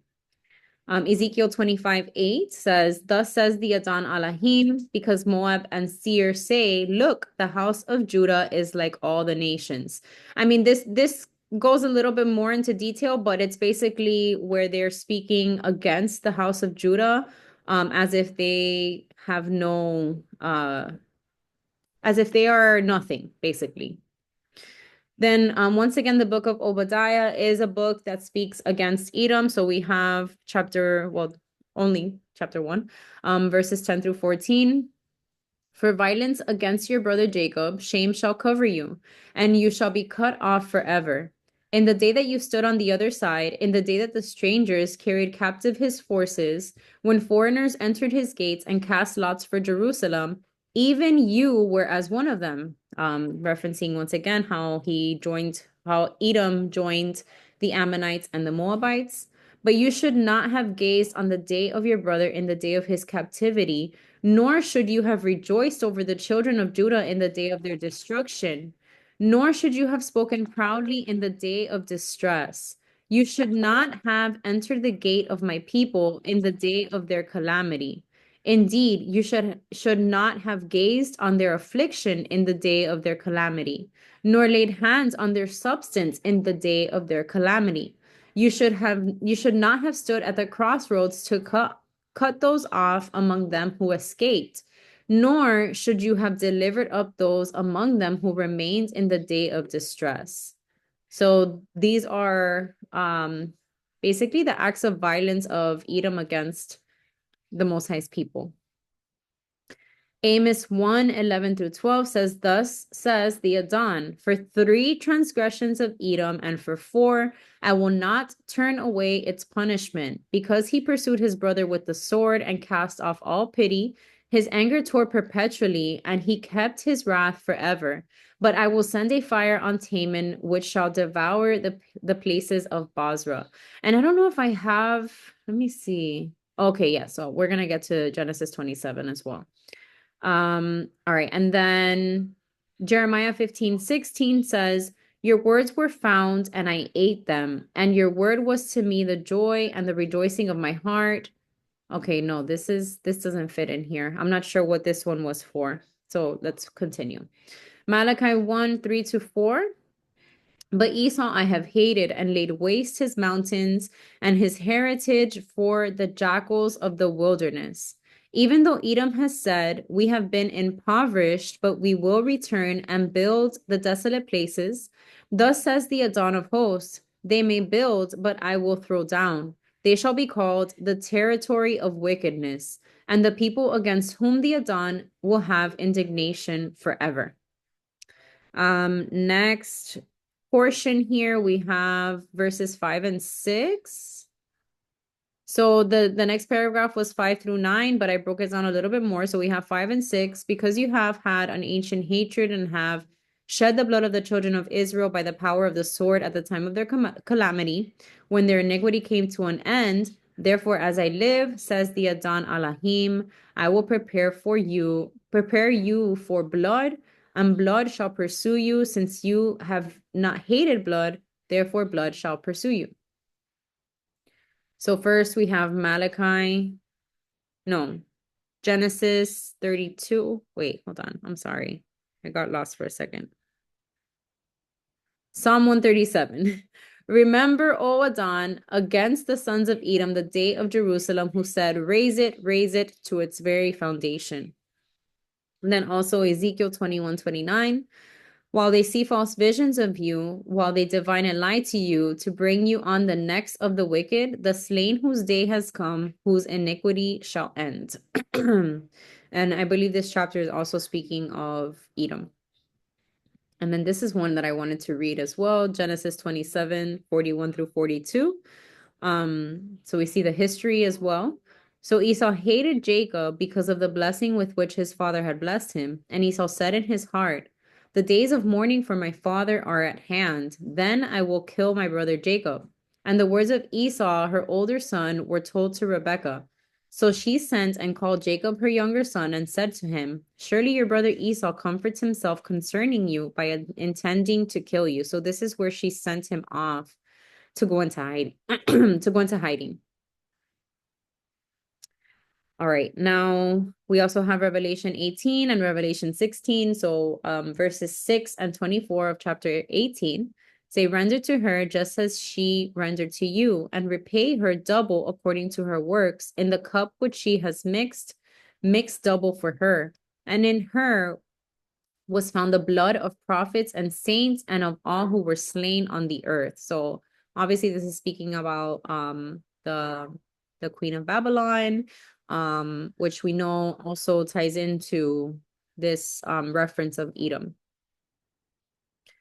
Revelation 16, 5 through 7. And it said, and I heard the angel of the waters saying, you are righteous, O Adon, the one who is, and who was, and who is to be, because you have judged these things. For they have shed the blood of saints and prophets, and you have given them blood to drink, for it is their just due. And I heard another from the altar saying, even so, Adon Elohim Almighty, true and righteous are your judgments. And that, once again, is just confirming because of the fact that they have not hated, because they have not hated blood, therefore blood would pursue them. Okay, so now we have verses 7 through 9, starting with Second Chronicles. So once again, so thus I will make Mount Seir most desolate, and will fill its mountains with the slain. On your valleys, on your hills and in your valleys and in all your ravines, those who are slain by the sword shall fall. And I will make you perpetually desolate, perpetually meaning ongoing, desolate. And then they will know that he is the Adon. So Second Chronicles 15, 5 through 6, and it says, and in those times there was no peace to the one who went out, nor to the one who came in, but great turmoil was on all the inhabitants of the lands. So nation was destroyed by nation and city by city, for the Elohim troubled them with every adversity. Zephaniah, well, actually, I wanted to make a point here. This is once again another historical chapter, but we can also see that this is kind of happening still today. We're kind of heading there in a very rapid way as well, with wars and rumors of wars and all of that stuff. Zephaniah 2:9. Therefore, as I live, says the Adon of hosts, the Elohim of Israel, surely Moab shall be like Sodom, and the people of Ammon like Gomorrah, overrun with weeds and salt pits, and a perpetual desolation. The residue of my people shall plunder them, and the remnant of my people shall possess them. So, yes, this is speaking of Moab and Ammon, but once again, Edom joins in with Moab and Ammon. And something that I learned as well, and I think that we've talked about before, is that when the Most High burned down Sodom and Gomorrah, it wasn't only Sodom and Gomorrah that were burned down. There were, I believe it was 5 nations that were affected or taken down in that time. I read that. Where did I read that? Or I think I heard it in one of the Torah portions that I was listening to. No, it wasn't in Jasher. It was when somebody I watched a study and somebody broke down the word that Abraham uses of a minion in one of in a more ancient translation, where he starts off with 50, then 40, then the numbers that he uses to try to save the lands. Basically each tenth represented, or each 10 represented a different nation. That's how the person who was teaching it kind of broke it down. He did use additional scripture to support it, but I don't have those notes here. But I found it to be interesting. And maybe Joshua does include it as well. But yeah. Now Jeremiah 49:17-18 says, Edom also shall be an astonishment. Everyone who goes by it will be astonished and will hiss at all its plagues, as in the overthrown Sodom and Gomorrah and their neighbors, says the Adon. No one shall remain there, nor shall a son of man dwell in it. So pretty interesting. They're also being Edom is also being referenced here, as in the overthrow of Sodom and Gomorrah.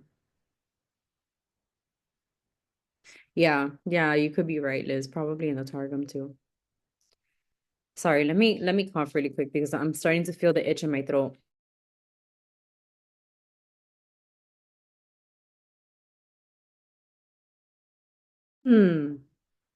Okay. Let me see. All right, so now we have Psalm 83, 4-12.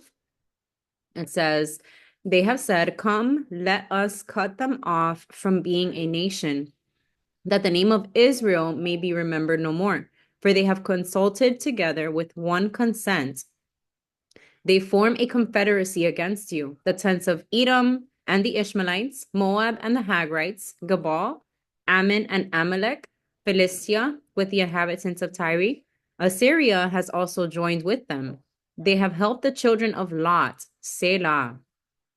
Deal with them as with Midian, as with Sisera, as with Jabin at the brook Kishon, who perished at Endor, who became as refuse on the earth. Make their nobles like Oreb and like Zeb, yes, all their princes like Zebah and Zalmunna, who said, let us take for ourselves the pasture of the Elohim for a possession. So you see here just how many lands, how many different nations were attempting to take over the land of the Most High. It's crazy. The audacity. Yeah, I mean, I don't know. I think other people can too, Silvi. Um, all right, now Matthew 7:2 says, for with what judgment you judge, you will be judged, and with the measure you use, it will be measured back to you. So as we had stated before, how it sounded a lot like an eye for an eye and a tooth for a tooth. This is very similar verbiage here. Yes, always going back to Matthew. There's so many connections in Matthew. We've been studying the book of Matthew on Tuesdays, and man, things just jump up over and over again when I'm reading through these studies as well. It has been. And I feel like these two books together, they really tie in very well, going hand in hand. The Ruach knows what we need. So James 2:13, for judgment is without mercy to the one who has shown no mercy. Mercy triumphs over judgment. So showing mercy is important if you don't want to endure judgment. Just making a note there. So now we're gonna move on. Oh, and actually, I'm sorry. So that was Also connecting, these were connecting as well with verses 10 and 11. And now we're moving on to 12 and 13. Okay. So we have Psalm 94, 9 through 11 says, He who planted the ear, shall he not hear? He who formed the eye, shall he not see? He who instructs the nations, shall he not correct? He who teaches man knowledge, the Adon knows the thoughts of man, that they are futile. So that is kind of coming up on like I said, verses 12 through 13, that basically saying he has heard everything which they've spoken against the mountains of Israel. Thus your mouth, also thus with your mouth you have boasted against me and multiplied your words against me, and I have heard them. So just reminding us of the fact that he is the all-knowing Elohim. He knows all, he sees all, está en todas, just to put it like that. Job 38, 4 through 7. Where were you when I laid the foundations of the earth? This one, like, screamed out to me when I read those two verses. Tell me if you have understanding. Who determined its measurements? Surely you know. Or who stretched the line upon it? To what were its foundations fastened? Or who laid its cornerstone when the morning stars sang together and all the sons of the Elohim shouted for joy? So this is just a small excerpt of chapter 38 of Job. But this is like literally when when the Most High humbles Job and is like, who are you? Don't you know who I am? You know, once again, just another way of making it known that he is the Adon. All right. Moving on, we have Daniel 11:36. Then the king shall do according to his own will. He shall exalt and magnify himself above every god, shall speak blasphemies against the Elohim of gods, and shall prosper till the wrath has been accomplished. For what has been determined shall be done. Just showing about the pride. Jeremiah 29:23, because they have done disgraceful things in Israel, have committed adultery with their neighbors' wives, and have spoken lying words in my name, which I have not commanded them. Indeed, I know, and I am a witness, says the Adon. He is a witness. First Samuel 2:3. Talk no more so very proudly. Let no arrogance come from your mouth, for the Adon is the Elohim of knowledge, and by him actions are weighed. More and more connections here. And then lastly, we have for verses 14 through 15. Thus says the Adon Elohim, the whole earth will rejoice when I make you desolate. As you rejoice because the inheritance of the house of Israel was desolate, so I will do to you. You shall be desolate, O Mount Seir, as well as all of Edom, all of it. Then they shall know that I am the Adon. And so we have Isaiah 65:13 through 15 that says, Therefore thus says the Adon, Behold, my servants shall eat, but you shall be hungry. Behold, my servants shall drink, but you shall be thirsty. Behold, my servants shall rejoice, but you shall be ashamed. Behold, my servants shall sing for joy of heart, but you shall cry for sorrow of heart, and wail for grief of spirit. You shall leave your name as a curse to my chosen, for the Adon Elohim will slay you and call his servants by another name. Then Obadiah 1:15. I believe we already read this particular verse, but just for the sake of repetition, for the day of the Adon upon all the nations is near, as you have done, it shall be done to you. Your reprisal shall return upon your own head. Lamentations 4:21. Rejoice and be glad, O daughter of Edom, you who dwell in the land of Uz. The cup shall also pass over to you, and you shall become drunk and make yourself naked. And we know nakedness is a representation of sin, so very key that that's included there. Proverbs 17:5 says, He who mocks the poor reproaches his maker. He who is glad at calamity will not go unpunished. And lastly, Ezekiel 39, 6 through 7, which we will get through soon. And I will send fire on Magog and on those who live in security in the coastlands. Then they shall know that I am the Adon. So I will make my holy name known in the midst of my people Israel, and I will not let them profane my holy name anymore. Then the nations shall know that I am the Adon, the Holy One of Israel. Great way to close out that chapter. So I'm going to ask everybody, do you guys want to read chapter 36? It may be, I would say 45 minutes to an hour more, just because it's about 30, I think it's 36 verses. I'm up for doing it.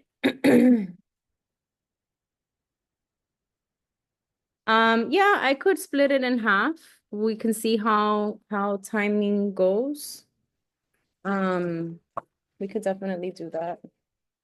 I was saying because I feel like the renewal of Israel, the second half, ties beautifully with 37. I don't know, I was just thinking. Yeah, that's true. So we can see how. I just don't want to rush through this one. So Verses 16 through 37. Yeah, that's a longer portion of it. Let me see how I have the slides. I'm pretty sure I broke it down that way too. Um, okay, yeah. All right, so we'll go ahead and then start. And yeah, like I said, we'll just see how the timing. Can you guys see the Blue Letter Bible? It says screen sharing is paused. Oh, it should be back now. Okay. No, I get it. No problem. Eileen, are you able to read 36? Yes. Okay. All right. So let's read 1 through 15. And yeah, we'll just stop there for tonight. Okay. And you, son of man, prophesy to the mountains of Israel, and say, O mountains of Israel, hear the word of the Most High. Thus says the Most High Elohim, because the enemy has said of you, Aha, the ancient heights have become our possession. Therefore prophesy and say, Thus says the Most High God, because they made you desolate and swallowed you up on every side, so that you became the possession of the rest of the nations, and you are taken up by the lips of talkers and slanderers by the people. Therefore, O mountains of Israel, hear the word of the Most High. Thus says the Most High to the mountains, the hills, the rivers, the valleys, the desolate wastes, and the cities that have been forsaken, which became plunder and mockery to the rest of the nations all around.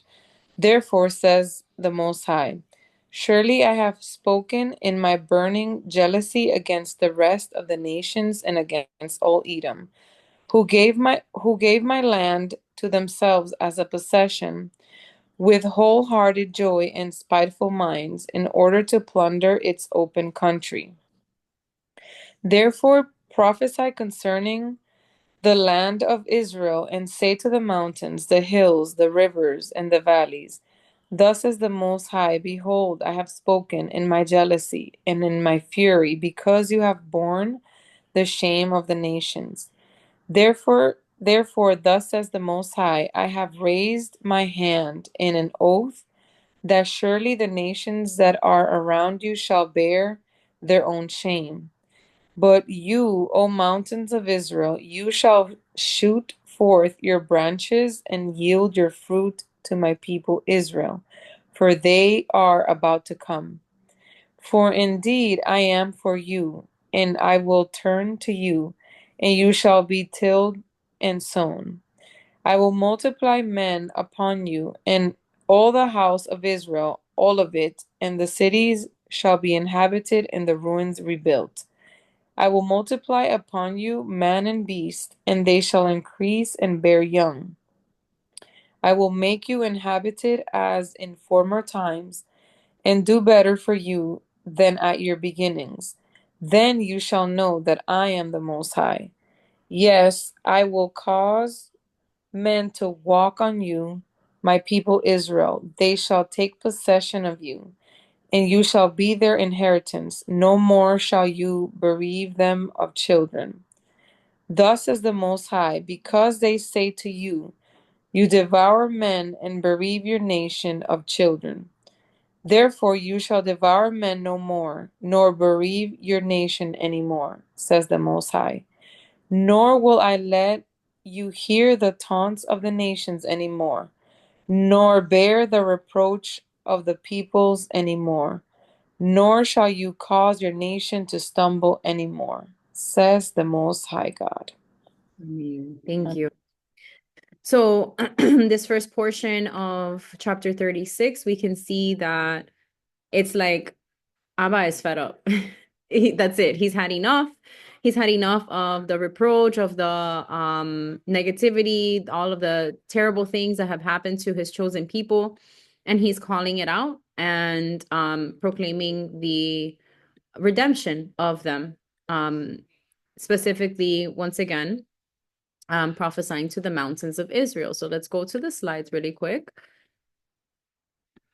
And I'll probably go over this one again next week, but just for the sake of connecting it with the first portion. So now the prophet had been ordered to set his face towards the mountains of Israel and prophesy against them before. So this was in chapter 6. We saw that Ezekiel was calling out the nation of Israel, the mountains of Israel, regarding their wicked works and their idolatry and just everything that they had been doing against the Most High. So now, then, the Most High was coming forth to contend with his people at that time. But now that he is returning in mercy to them, he must speak good words and comfortable words to these mountains. So we see that the mountains are the Elohim's people personified. And that's kind of what what I've been, showing throughout tonight's study as well. The nations, the people, that's what's being metaphorically spoken of here. So to start off, we have the portion of verses 1 through 4. And we're going to start with Deuteronomy 32, verse 4, and then 10 through 14. And it says, He is the rock, his work is perfect, for all his ways are justice. An Elohim of truth and without injustice, righteous and upright is he. He found him in a desert land and in the wasteland, a howling wilderness. He encircled him, he instructed him, he kept him as the apple of his eye. As an eagle stirs up its nest, hovers over its young, spreading out its wings, taking them up, carrying them upon its wings, so the Adon alone led him, and there was no foreign god with him. He made him ride in the heights of the earth, that he might eat the produce of the fields. He made him draw honey from the rock, and oil from the flinty rock, curds from the cattle, and milk of the flock, with fat of lambs, and rams of the breed of Bashan, and goats, with the choicest wheat. And you drank wine, the blood of the grapes.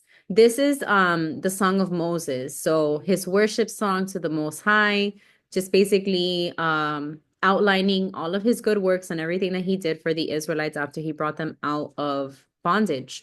And so this is, once again, it is a reminder of everything that he did for his people from the beginning. We also have Habakkuk 3:19, and it says, The Adon Elohim is my strength. He will make my feet like deer's feet, and he will make my walk on my high hills to the chief musician with my stringed instruments. Then Ezekiel 26:2, Son of man, because Tyre has said against Jerusalem, Aha, She is broken, who was the gateway of the peoples. Now she is turned over to me. I shall be filled. She is laid waste. So again, this is just kind of summing up everything that is being said here, what the nations did to the people even after the Most High was with them.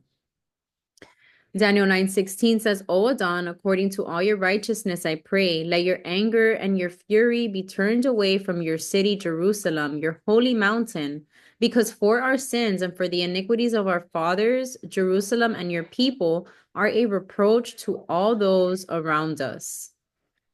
So because of the things that they did, the iniquity, the idolatry, they were being looked at as a reproach because obviously it was like they were doing the same things that the heathen nations were doing. They did not look set apart. They didn't look different.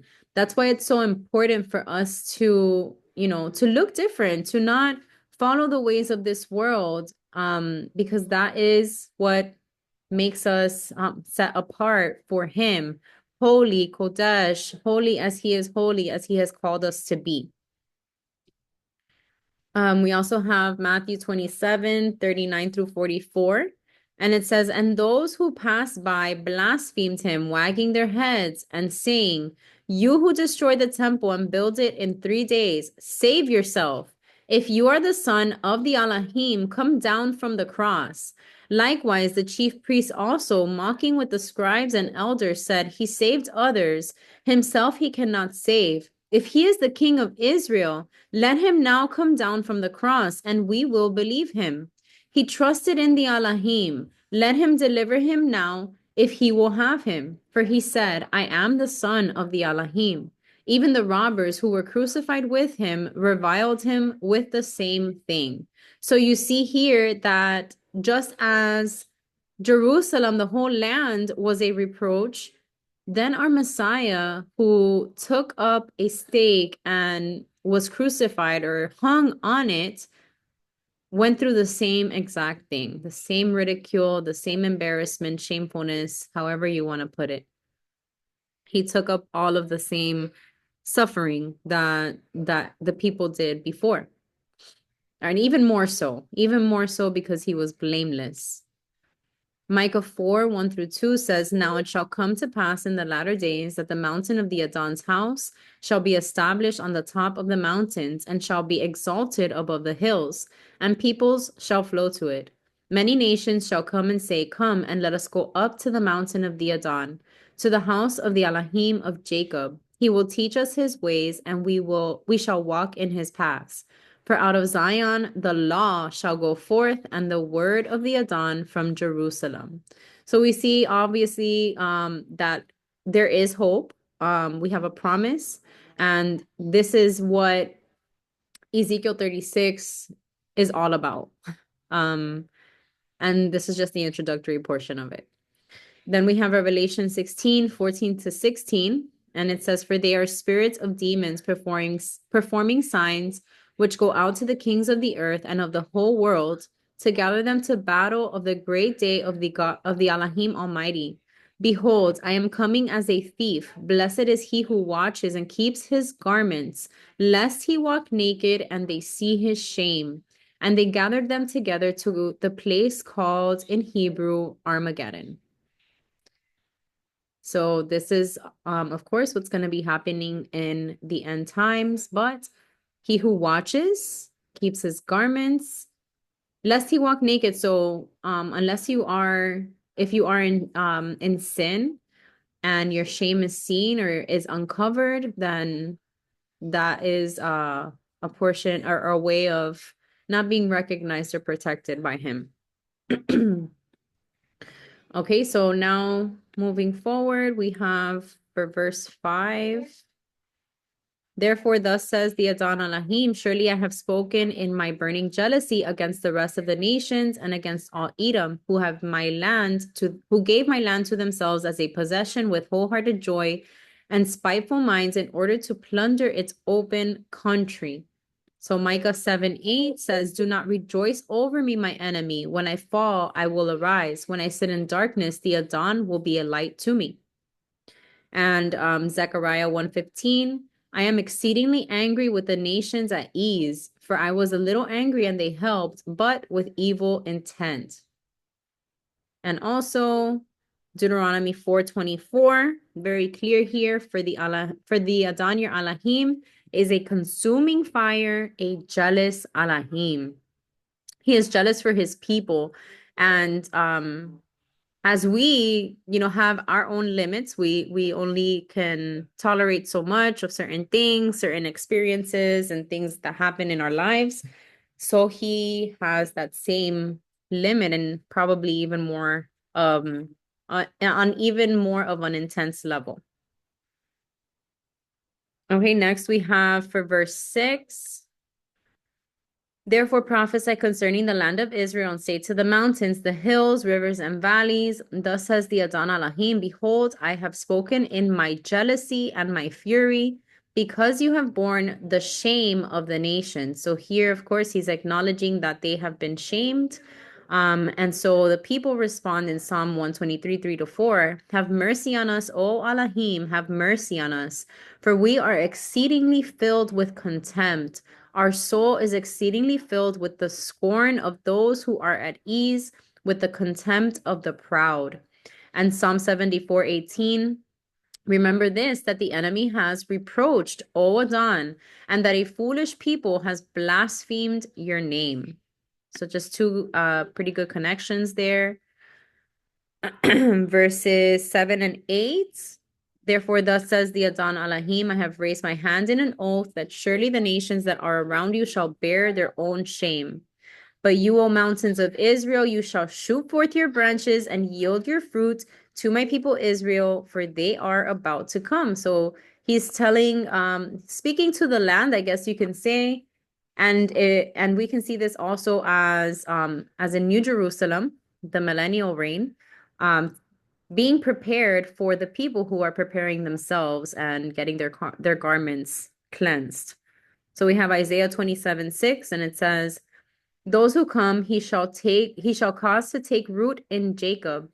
Israel shall blossom and bud and fill the face of the whole world with fruit. And then Hebrews 10:37, for yet a little while, and he who is coming will come and not tarry. And James 5:8-9, you also be patient, establish your heart, for the kingdom of the Adon is at hand. Do not grumble against one another, brethren, lest you be condemned. Behold, the judge is standing at the door. All right, now we have for verses 9-11. For indeed I am for you, and I will turn to you, and you shall be tilled and sown. So we see that he's already speaking kindly and words of comfort to them. I will multiply men upon you, all the house of Israel, all of it, and the cities shall be inhabited, and the ruins rebuilt. I will multiply upon you man and beast, and they shall increase and bear young. I will make you inhabited as in former times, and do better for you than at your beginnings. Then you shall know that I am the Adon. So we have Psalm 46:11. The Adon of hosts is with us. The Elohim of Jacob is our refuge. Selah. Hosea 2:21-23. It shall come to pass in that day that I will answer, says the Adon. I will answer the heavens, and they shall answer the earth. The earth shall answer with grain, with new wine, and with oil. They shall answer Jezreel.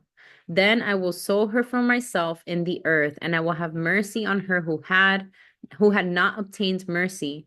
Then I will say to those who were not my people, you are my people, and they shall say, you are my Elohim. And I believe, Liz had done this study, of course, of the book of Hosea, and I believe she broke it down as Jezreel being referenced as the house, the house of Israel, or the northern kingdom, the scattered tribes, as well as the grafted in Israelites, right? So we also have Zechariah 8:12. For the seed shall be prosperous, the vine shall give its fruit, the ground shall give her increase, and the heavens shall give their dew. I will cause the remnant of this people to possess all of these. Romans 8:21, because the creation itself will also be delivered from the bondage of corruption into the glorious liberty of the children of the Elohim. So it's just, once again, just exciting to see the promises, knowing that our Abba has endeavored and set everything up for us to be taken care of. Then Jeremiah 31:27 and 28. Behold, the days are coming, says the Adon, that I will sow the house of Israel and the house of Judah with the seed of man and the seed of beast. And it shall come to pass that as I have watched over to pluck up, to break down, to throw down, to destroy, and to afflict, so I will watch over them to build and to plant, says the Adon. And then Jeremiah 23, 5 through 8, as I said, chapter 23 ties in very well with this whole portion. So, behold, the days are coming, says the Adon, that I will raise to David a branch of righteousness. A king shall reign and prosper and execute judgment and righteousness in the earth. In his days, Judah will be saved and Israel will dwell safely. Now, this is his name by which he will be called, the Adon, our righteousness. Therefore, behold, the days are coming, says the Adon, that they shall no longer say, as the Adon lives, who brought up the children of Israel from the land of Egypt, but as the Adon lives, who brought up and led the descendants of the house of Israel from the north country and from all the countries where I had driven them, and they shall dwell in their own land. And we will be that people. As the Adon lives, who brought up and led the descendants of the house of Israel from the north country and from all the countries where I had driven them, and they shall dwell in their own land. This is us. Hosea 2:20. I will betroth you to me in faithfulness, and you shall know the Adon. All right, just a few more connections and we will wrap up for tonight. We have verse 12. It says, yes, I will cause men to walk on you, my people Israel. They shall take possession of you, and you shall be their inheritance. No more shall you bereave them of children. So we have Jeremiah 32:44 and Obadiah 1:17 through 21. Men will buy fields for money, sign deeds, and seal them, and take witnesses in the land of Benjamin, in the places around Jerusalem, in the cities of Judah, in the cities of the mountains, in the cities of the lowland, and in the cities of the south. For I will cause their captives to return, says the Adon. And then Obadiah 1:17 through 21. But on Mount Zion there shall be deliverance, and there shall be holiness. The house of Jacob shall possess their possessions. The house of Jacob shall be a fire, and the house of Joseph a flame. But the house of Esau shall be stubble. They shall kindle them and devour them, and no survivor shall remain of the house of Esau. For the Adon has spoken. The south shall possess the mountains of Esau, and the lowland shall possess Philistia. They shall possess the fields of Ephraim and the fields of Samaria. Benjamin shall possess Gilead. And the captives of this host of the children of Israel shall possess the land of the Canaanites as far as Zarephath. The captives of Jerusalem who are in Sepharad shall possess the cities of the south. Then saviors shall come to Mount Zion to judge the mountains of Esau, and the kingdom shall be the Adon. So all of that to say is just how the Israelites are essentially going to take over. So Jacob, Joseph, Benjamin is listed here. Benjamin, who was absorbed by Judah, the southern kingdom, and then Jacob and Joseph being a reference of the northern kingdom. So all of the house of Israel. All right. And then lastly, the portion of 13 through 15. Thus says the Adon Elohim, because they say to you, you devour men and bereave your nation of children. Therefore, you shall devour men no more, nor bereave your nation anymore, says the Adon Elohim. Nor will I let you hear the taunts of the nations anymore, nor bear the reproach of the peoples anymore, nor shall you cause your nation to stumble anymore, says the Adon Elohim. So Just like he was going to judge nations, the multiple nations against Jerusalem, he was going to bring correction to his people to walk uprightly before him. So we have Numbers 13:32. And they gave the children of Israel a bad report of the land which they had spied out, saying, the land through which we have gone as spies is a land that devours its inhabitants, and all the people whom we saw in it are men of great stature. So this was when the Israelites were going to take over a land, and the only ones that brought back the good report was it Joshua and was it Nathan? I want to say. Caleb. Yes. Oh, hi, Anita. I didn't even know you were here.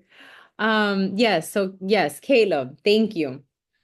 And but that's just part of that portion, but really what the connection here is that the Israelites were being looked at as the same people, the same type of people who devoured their inhabitants. So that's why I included that here, because as you can see, you devour men and bereave your nation of children. That's what they were being accused of doing, which they probably were. Then we have Amos 9:14. We did read verse 14, but I'm going to read just 14 through 15. And it says, I will bring back the captives of my people Israel. They shall build the waste cities and inhabit them. They shall plant vineyards and drink wine from them. They shall also make gardens and eat fruit from them. I will plant them in their land, and no longer shall they be pulled up from the land I have given them, says your Adon, the Adon, your Elohim. And the last connection for tonight says, well, it's Isaiah 60, and I have verse 14 and verse 21.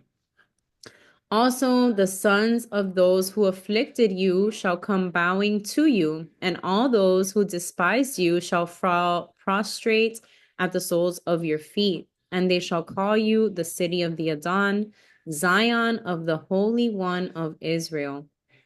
All your people shall all be righteous. They shall inherit the land forever, the branch of my planting, the work of my hands, that I may be glorified. Once again, all for the glory of the Most High. You know what this reminds me of too? And I'm going to look it up really quick.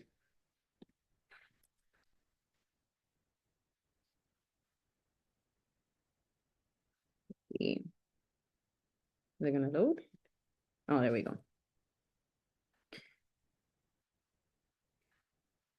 Indeed, I will make those of the synagogue of Satan who say they are Jews and are not, but lie. Indeed, I will make them come and worship before your feet to know that I have loved you. Because you have kept my command to persevere, I also will keep you from the hour of trial, which shall come upon the whole world to test those who dwell on the earth. And with that, we wrap up tonight. Thank you so much for joining us. Next week, we will dive headfirst into chapter 36. We have 37. I think we'll be able to include chapter 38 as well because it's a little bit shorter. But I'm really excited to go into chapter 37 as well, and the remainder of 36 because it's just so beautiful. So I pray, as always, that this was of edification for you, that you took something out of it and that it would cause transformation in your heart. See you next time.